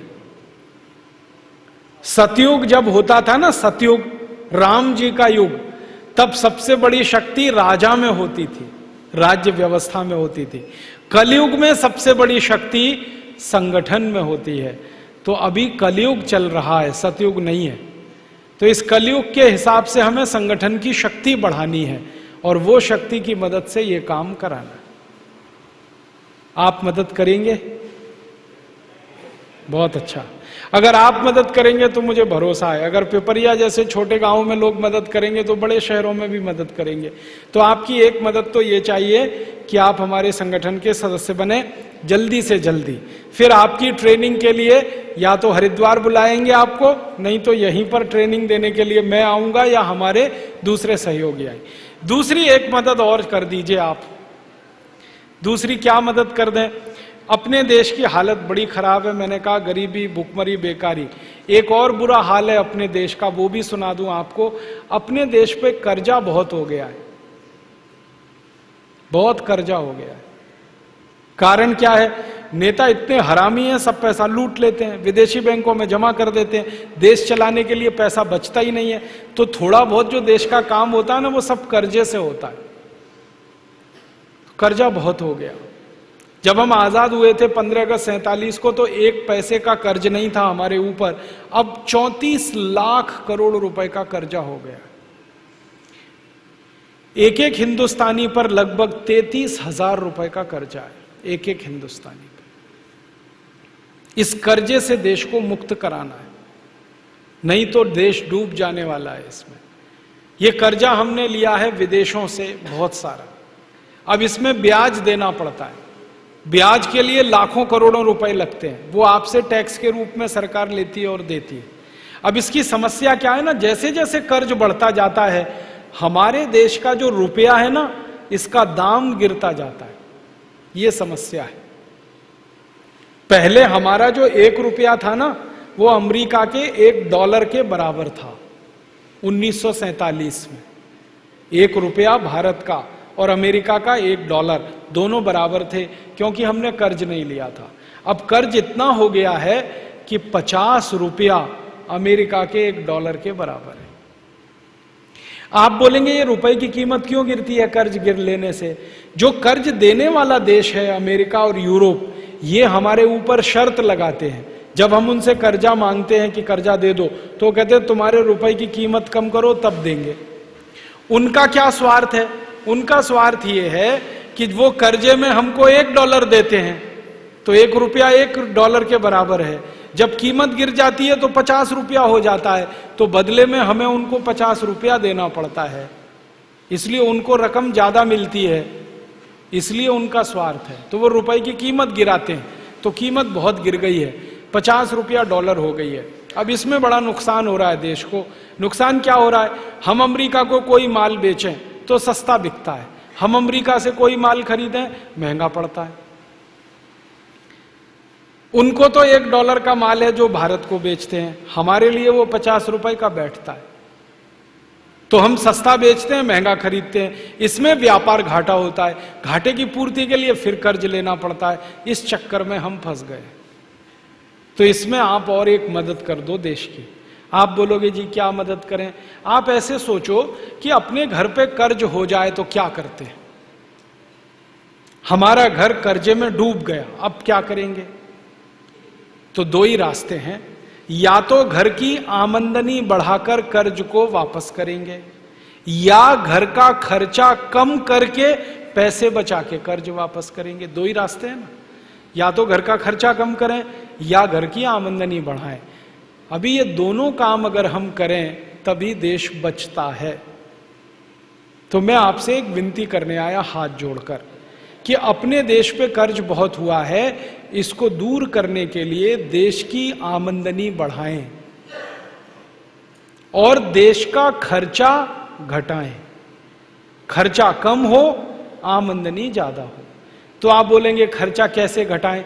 खर्चा घटाने का सरल तरीका यह है कि आपकी जिंदगी में फालतू काम जो आप करते हो वो मत करो, खर्चा नहीं हो। फालतू काम करना बंद कर दो, खर्चा नहीं होगा। आप बोलेंगे जी कौन से काम हैं जो हम फालतू करते हैं? सवेरे से शाम तक देखो ना कितने फालतू काम करते हो, जिनको ना करें तो भी जिंदा रह सकते हो आप। मैंने इस पे बड़ा अभ्यास किया कि एक एक आदमी इस देश में कितना पैसा बचा सकता है देश का, फालतू काम ना करे तो आप बोलो क्या क्या काम ना करें? तो छोटी छोटी बातें कहता हूं, अच्छी लगे तो आज से ही अपने जीवन में अपनाना। पहला फालतू काम जो हम सवेरे ही सवेरे करते हैं, जिसमें देश का 70,000 करोड़ रुपए खर्च हो जाता है, फालतू का है बिल्कुल, वो काम है चाय पीना। सवेरे ही उठ के चाय सुड़कने लगते, और कई तो ऐसे महान लोग हैं बिना टट्टी जाए चाय पीने लगते। वो तो मुझे कहते हैं कि चाय पियो नहीं तो टट्टी भी नहीं उतरती, संडास नहीं जा सकते, इसलिए चाय पहले पीते हैं। उनको बेड टी चाहिए, बिस्तर पे चाय चाहिए।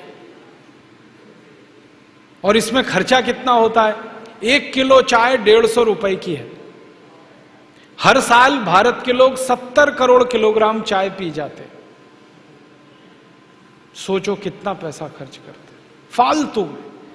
और ये फालतू इसलिए भी है कि चाय पी पी के अपना शरीर खराब होता है। ज्यादा चाय पियोगे नशा हो जाएगा। नशा पता है किस बात का? रोज चाय पीनी पड़ेगी, एक दिन ना पिए तो सिर में दर्द हो जाएगा। बहुत लोग मुझे कहते हैं एक दिन भी चाय ना मिले तो सिर घूमने लगता है। तो ऐसा नशा किस काम का। और दूसरी समस्या, चाय पियो तो पेट खराब। चाय से पेट खराब पता है कैसे होता है? चाय में कुछ केमिकल हैं। एक केमिकल है उसका नाम है कैफीन, दूसरा है निकोटिन, तीसरा है टैनिन। ऐसे 18-20 केमिकल हैं चाय में। ये सब पेट में जाके अम्लता बढ़ाते हैं। अम्लता समझते हैं? एसिडिटी। पेट में वैसे ही गैस एसिड बनता है, अम्ल बनता है। चाय पियो तो और ज्यादा बनता है। और पेट में जब अम्ल ज्यादा बनने लगता है तो वो खून में चला जाता है। खून की अम्लता जब बढ़ती है तो 80 रोग आते हैं शरीर में। घुटने दुखना, कमर दुखना, कंधा दुखना, जोड़ों में दर्द होना, हृदयघात होना, हार्ट अटैक होना, फिर कई बार ब्रेन हेमरेज होना। खराब से खराब रोग शरीर के खून की अम्लता बढ़ने के बाद ही आते हैं। और ये अम्लता सबसे ज्यादा चाय से बढ़ती है। तो क्यों फालतू में पीना? मत पियो। आदमी को छोड़कर कोई चाय नहीं पीता।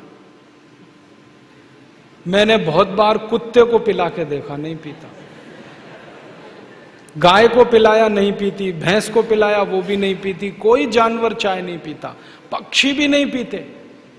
दूध पीते हैं, दही खा लेंगे, पानी पी लेंगे, चाय नहीं पीता कोई। ये मनुष्य मूर्ख है जो पीता रहता है। अकेला नहीं पीता, हर घर में आने वाले को पिलाता है, तू भी पी।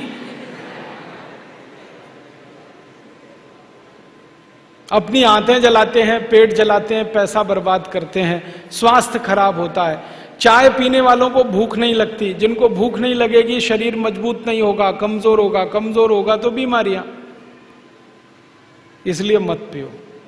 आप चाय छोड़ दो, सारा देश चाय छोड़ दे, 70,000 करोड़ रुपए देश के बचते हैं। तो आप छोड़ दो। कोई भी भारत के महापुरुष ने चाय नहीं पी कभी भी।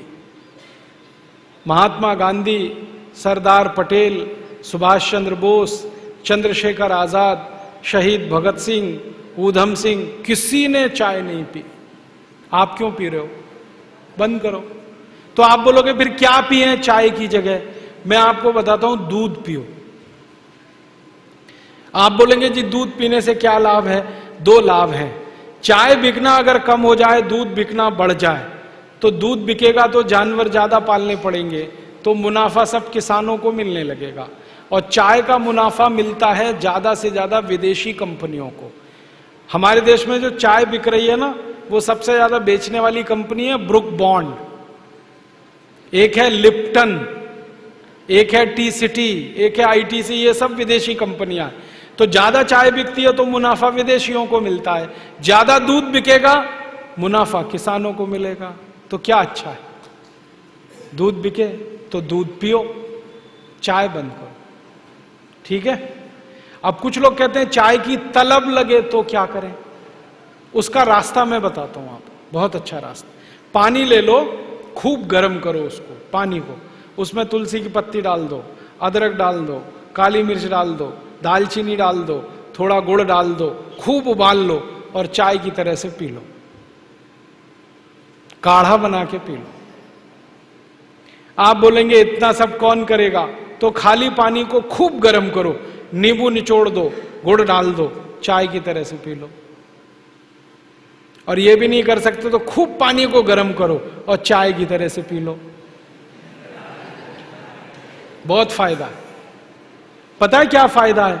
खूब गर्म पानी जब हम पीते हैं तो शरीर के अंदर चाय का जितना जहर जमा है वो सब पेशाब के रास्ते निकल जाएगा, शरीर शुद्ध हो जाएगा। चाय छोड़ दो, ठीक है? बच्चे लोग तो छोड़ देंगे पक्का, और अपने मम्मी पापा की भी छुड़ा दो। आप बोलोगे तो माता पिता भी मानेंगे। और उनको बोलो दूध पियो। एक दिन मैंने हिसाब निकाला था, 70,000 करोड़ की हम चाय पी जाते हैं, 70,000 करोड़ का दूध पीने लगे तो 20 करोड़ गाय लगेगी, तब इतना दूध होगा। 20 करोड़। और 20 करोड़ गाय आ गई मान लो, तो हर गाय साल में एक बार तो बच्चा देती है, तो इस देश में कितने करोड़ बैल हो जाएंगे? और इतने करोड़ बैल हो जाएंगे तो वो खेत में खेती के लिए काम आएंगे, तो ट्रैक्टर सब बंद हो जाएंगे। ट्रैक्टर बंद हुए तो ट्रैक्टर बेचने वाली कंपनियां भाग जाएंगी सब यहां से। डीजल का खर्चा भी बचेगा, ट्रैक्टर का पैसा भी बचेगा। और सबसे बड़ा लाभ होगा, गाय बढ़ेगी, बैल बढ़ेंगे तो गोबर भी मिलेगा, और इतना गोबर मिलेगा कि हर खेत में गोबर का ही खाद डलेगा, तो यूरिया डीएपी सब बंद हो जाएगा। और यूरिया डीएपी बंद हुआ तो 4,80,000 करोड़ का खर्चा किसानों का और बचेगा।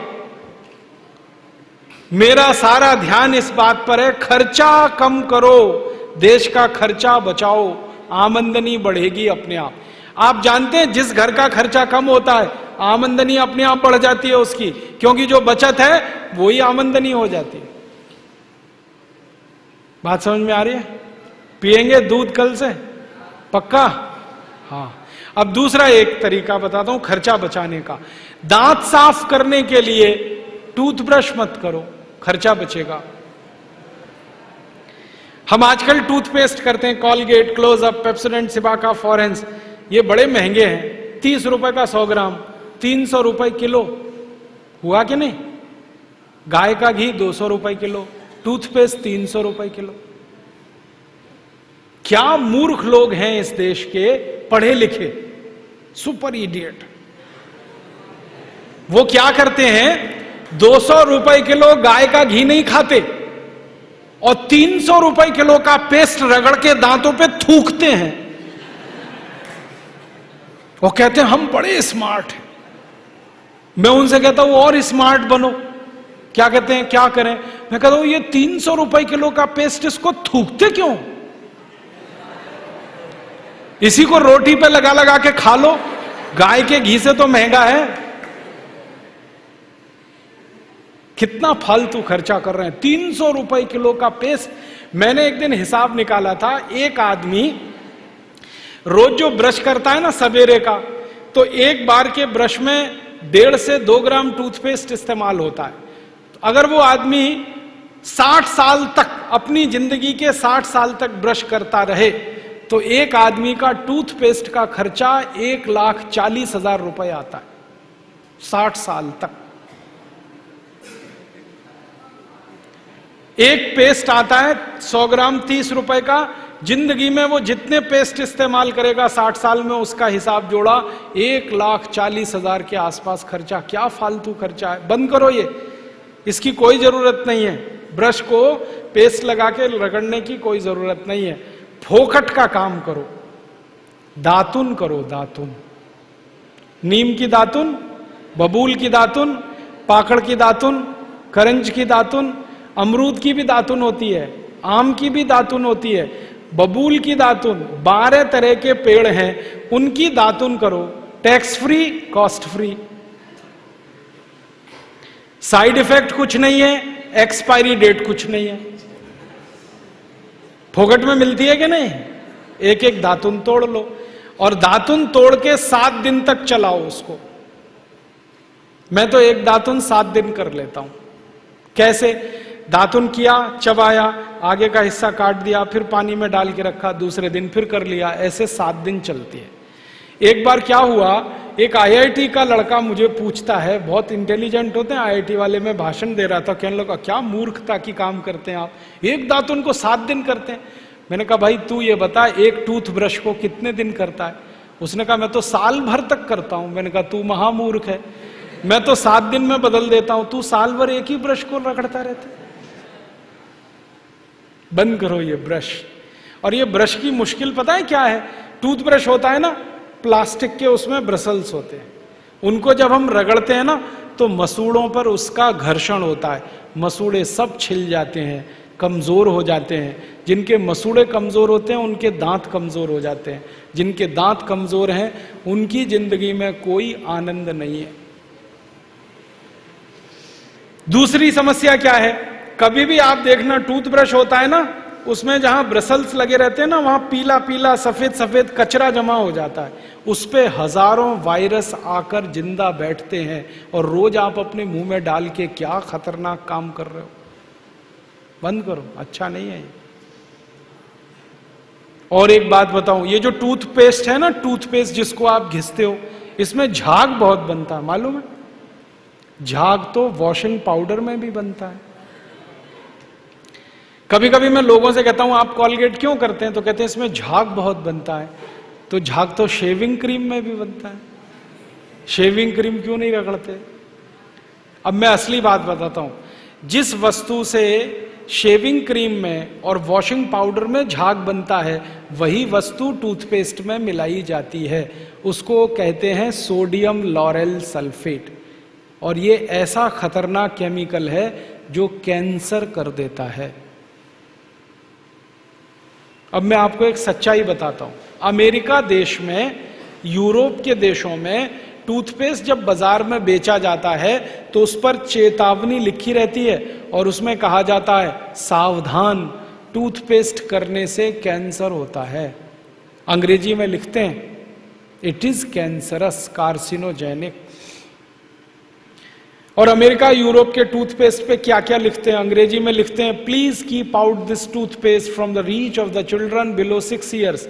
माने 6 साल से छोटे बच्चे को ये टूथपेस्ट कभी मत कराना, क्योंकि बच्चे उसे चाट लेते हैं, वो कैंसर से मर सकते हैं।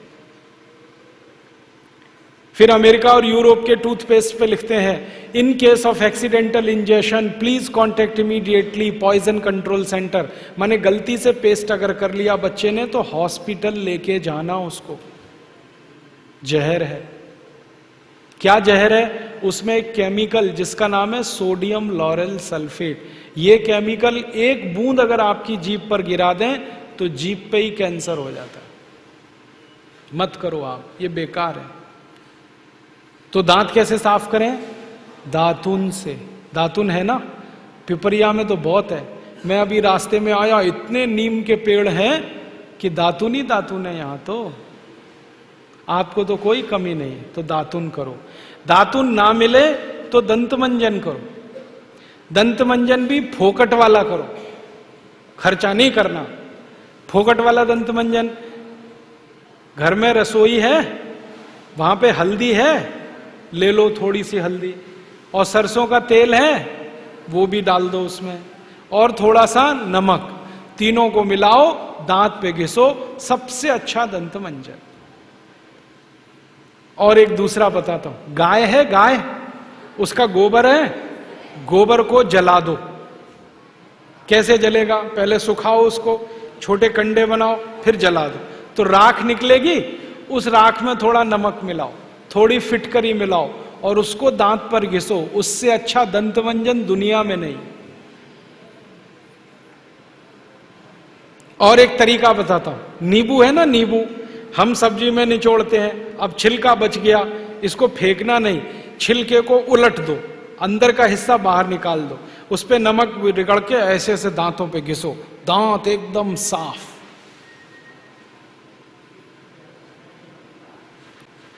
और एक दो बात बताता हूं, जिनके दांत पीले हो गए, आम का पेड़ देखा, उसका पत्ता तोड़ लो, आम के पेड़ के पत्ते को चबाओ थोड़ी देर, चबाने के बाद वो चटनी जैसा होगा, लुगदी बनेगी, उसको दांतों पे रगड़ दो, दांत एकदम किटकिट करने लगते हैं, एकदम साफ। ये सब फोकट का इलाज है कि नहीं?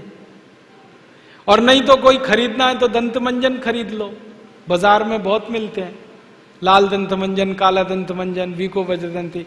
अब तो स्वामी जी का भी दंत मंजन आता है, दिव्य योग दंत मंजन, वो ही ले लो।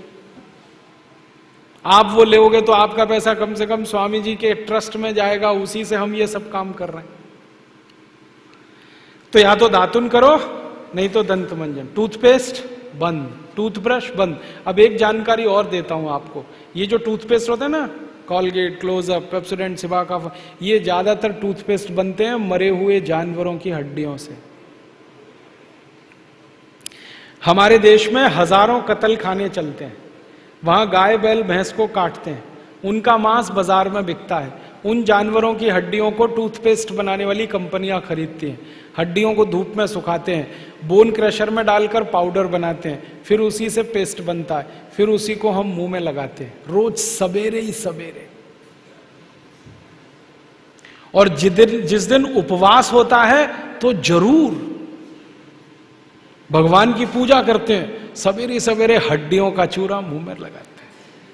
अभी कैसे प्रसन्न होंगे भगवान बताओ? बंद कर दो ये सब, अच्छा नहीं। ठीक है, तो बहुत पैसा देश का बचेगा।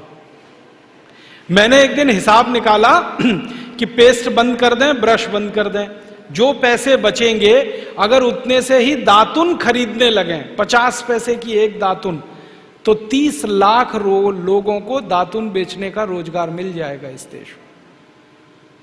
आप कभी बंबई जाना, बंबई के सब रेलवे स्टेशन में दातुन बिकता है, 1 रुपए का 2, 2 रुपए का 3। ये बंबई में हो सकता है तो पिपरिया में भी हो सकता है। अब बस करना यह पड़ेगा कि दातुन करनी है तो नीम का पेड़ लगाओ, बबूल का पेड़ लगाओ, दातुन तभी मिलेगी ना। तो पेड़ भी लगाओ, हर साल कम से कम एक। है, आपका जन्मदिन आता है ना, उस दिन एक पेड़ लगाओ। हम जन्मदिन मनाते हैं आजकल कैसे? केक खरीद लाते हैं, फिर मोमबत्ती लाते हैं, फिर केक के चारों तरफ लगाते हैं, फिर दिया सलाई से जलाते हैं, फिर उसी को फूंक मार मार के बुझाते हैं। क्या मूर्ख लोग हैं! उसको बुझाना था तो जलाया क्यों? हमारे घर में जलता हुआ दीपक तब बुझाते हैं जब किसी की मौत होती है। तो जन्मदिन हुआ कि मरण दिन? तो मत मनाओ। तो कैसे मनाएं जन्मदिन? एक पेड़ लगाओ उस दिन। और मैं तो ये कहूंगा, जितने जन्मदिन हो गए ना उतने पेड़ लगाओ। मान लीजिए 14 साल पूरे हो गए तो 14 पेड़ लगा दो। कहां लगाएंगे? घर के सामने लगा दो, घर में जगह नहीं तो पड़ोसी के घर में लगा दो, दोस्ती हो जाएगी। और पेड़ तो रहेगा जिंदगी भर, आप तो चले जाओगे। नीम का पेड़ अगर लगाया तो 500 साल जिंदा रहता है, आप तो 100 साल में ही मर जाओगे, वो पेड़ तो 500 साल रहेगा। और एक पेड़ आपने लगा दिया, हजारों रुपए की ऑक्सीजन देता है। ऑक्सीजन ही हमें चाहिए, वो पेड़ से ही आती है। तो हर दिन, हर जन्मदिन पर पेड़ लगाएं, ऐसे जन्मदिन मनाएं। ठीक है? और 1-2 काम करना, फालतू का खर्चा बंद। साबुन मत खरीदो, बहुत फालतू खर्चा। एक साबुन 15 रुपए का 100 ग्राम आता है, 150 रुपए किलो। 150 रुपए किलो तो काजू आता है, काजू खा लो तो अच्छा है। तो आप बोलोगे नहाएं कैसे? फोकट में नहाओ ना, बिना साबुन के। बिना साबुन के कैसे नहाते मालूम है? घर में तौलिया है, तौलिया, उसको पानी में भिगो लो, निचोड़ो और खूब कस के रगड़ो और पानी से नहा लो, कोई खर्चा नहीं। फिर आप कहेंगे पसीने की बदबू आती है, उसके लिए दूसरा रास्ता बताता हूं। नींबू का छिलका है ना, जिसका रस निकाल दिया, उसको उल्टा करके खूब रगड़ो शरीर में, पानी से नहा लो, एकदम खुशबू आती है। और नहाने का एक तरीका बताता हूं। अपने देश में एक महाशिवरात्रि त्योहार आता है, शंकर जी को उस दिन स्नान कराते हैं। किससे? दूध से कि लाइफ बॉय से? पता है शंकर जी लक्स लगाते हैं? नहीं ना, शंकर जी दूध से नहाते हैं। क्यों? सोचा कभी क्यों? मैंने सोचा, ये शंकर जी दूध से क्यों नहाते हैं? भक्त लोग साबुन से नहाते हैं, भगवान जी को दूध से नहलाते हैं। दूध से इसलिए नहाते हैं कि दूध सबसे अच्छे तरीके से शरीर का मैल निकालता है। दूध को हम लोग विज्ञान की भाषा में कहते हैं बेस्ट क्वालिटी क्लिंजिंग एजेंट, सफाई करने वाला। आप एक दिन ऐसा करना, दूध लेना थोड़ा कच्चा, उसको चेहरे में लगाना, फिर रुई से चेहरे को पोंछना, रुई एकदम काली काली हो जाए। कैसे? आपने दूध लगाया, गंदगी सब बाहर आ गई, रुई से पोंछा, रुई पे आ गई। माने गंदगी निकालने का काम दूध करता है। तो शरीर में भी दूध लगाएं, गंदगी निकल जाएगी। समझ में आया? अपने भारत में किसी बुजुर्ग के पांव छुओ तो क्या कहते हैं? दूधो नहाओ। कभी किसी ने यह कहा लक्स लगाओ पूतों फलो? कहा किसी ने? नहीं, सब लोग कहते हैं दूधो नहाओ। तो मान तो लो उनकी बात, दूध से नहाओ। आप बोलेंगे बड़ा खर्चा होगा, साबुन से कम खर्चा होता है दूध से नहाने में। मैं बहुत बार नहा के देखा, 2-3 चम्मच दूध लगता है, उसको शरीर में मालिश कर लो तेल की तरह से, फिर पानी से नहा लो, गंदगी सब निकल जाती है। और दूध से नहाओ ना तो त्वचा एकदम मुलायम रहती है, सॉफ्ट रहती है। और जिनकी त्वचा मुलायम है, नरम है, उनको कभी फेयर एंड लवली नहीं लगानी पड़ती, तो उसका भी खर्चा बचेगा। ठीक है, नहाओगे दूध से। अब दूध से नहाएंगे तो दूध की बिक्री बढ़ेगी कि घटेगी? तो पैसा किसानों को मिलेगा, तो जानवर पलेंगे, तो देश का विकास का काम होगा। समझ गए? नहीं तो चने के आटे से नहाओ, बेसन से। थोड़ा बेसन ले लो, दूध मिला लो, पेस्ट बनेगा, शरीर में रगड़ के नहा लो। नहीं तो एक मुल्तानी मिट्टी आती है, मालूम है? वो रात को भिगो दो पानी में, सुबह लगाओ, बालों में भी शरीर को भी। बालों में लगाओ तो शैम्पू जैसी, शरीर में लगाओ साबुन जैसी। 10 रुपए किलो में आती है मुल्तानी मिट्टी। ये सब नहाने के तरीके हैं। ठीक है, पैसा बचाएंगे। और 1-2 काम करो तो पैसा बचेगा। कभी भी फालतू में क्रीम पाउडर लिपस्टिक मत लगाओ, बहुत खर्चा होता है। बहुत लोग लगाते हैं लिपस्टिक, नेल पॉलिश। क्यों? कहते हैं स्मार्ट आ जाते, स्मार्टनेस आती है। क्रीम पाउडर लिपस्टिक से कोई स्मार्ट नहीं बनता। अपने कर्म से, अपने स्वभाव से और अपने गुणों से स्मार्ट बनते हैं।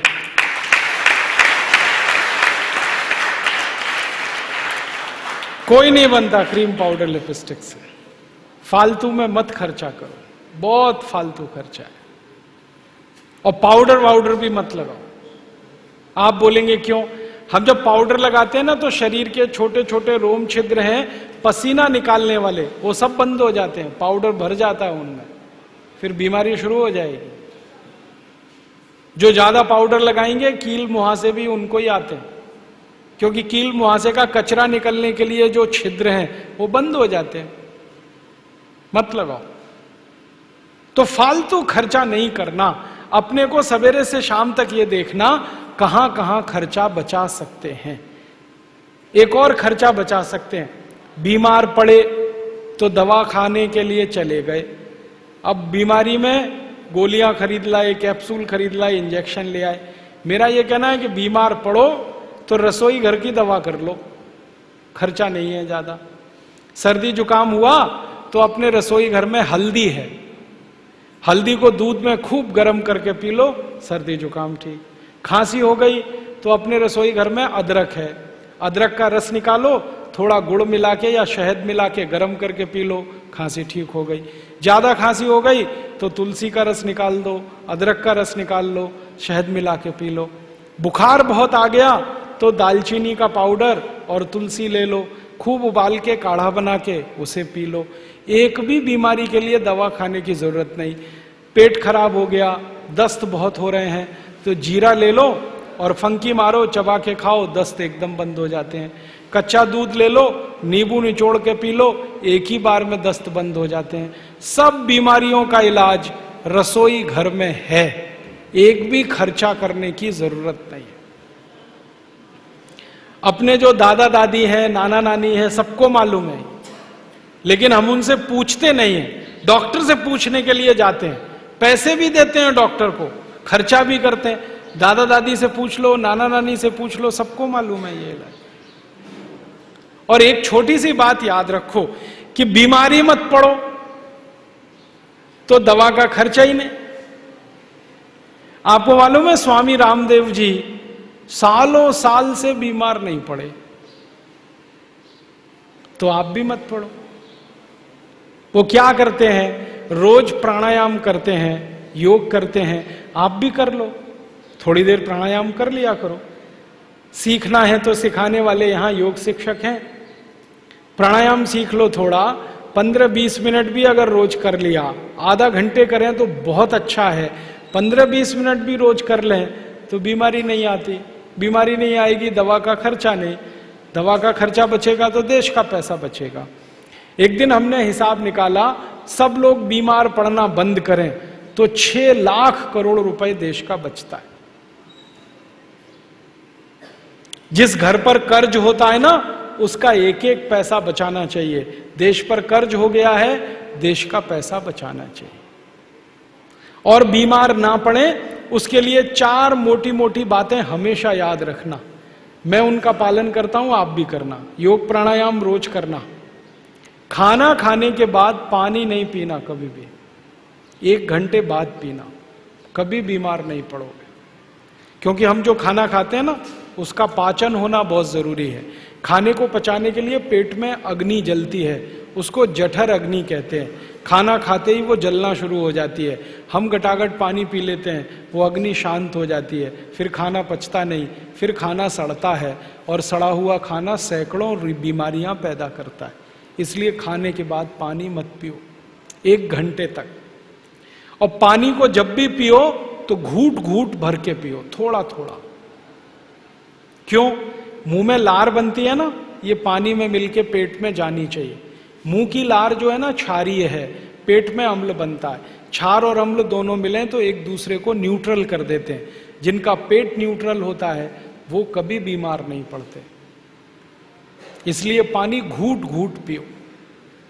तीसरा तक काम करो, कभी भी ठंडा पानी मत पियो।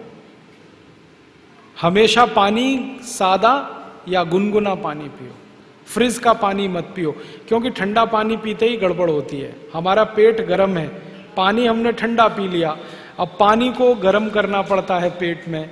उसके लिए खून की जरूरत पड़ती है। सारे शरीर का खून पेट में आ जाता है तो शरीर के दूसरे अंगों को खून की कमी पड़ती है, उसके कारण शरीर के अंग खराब होते हैं।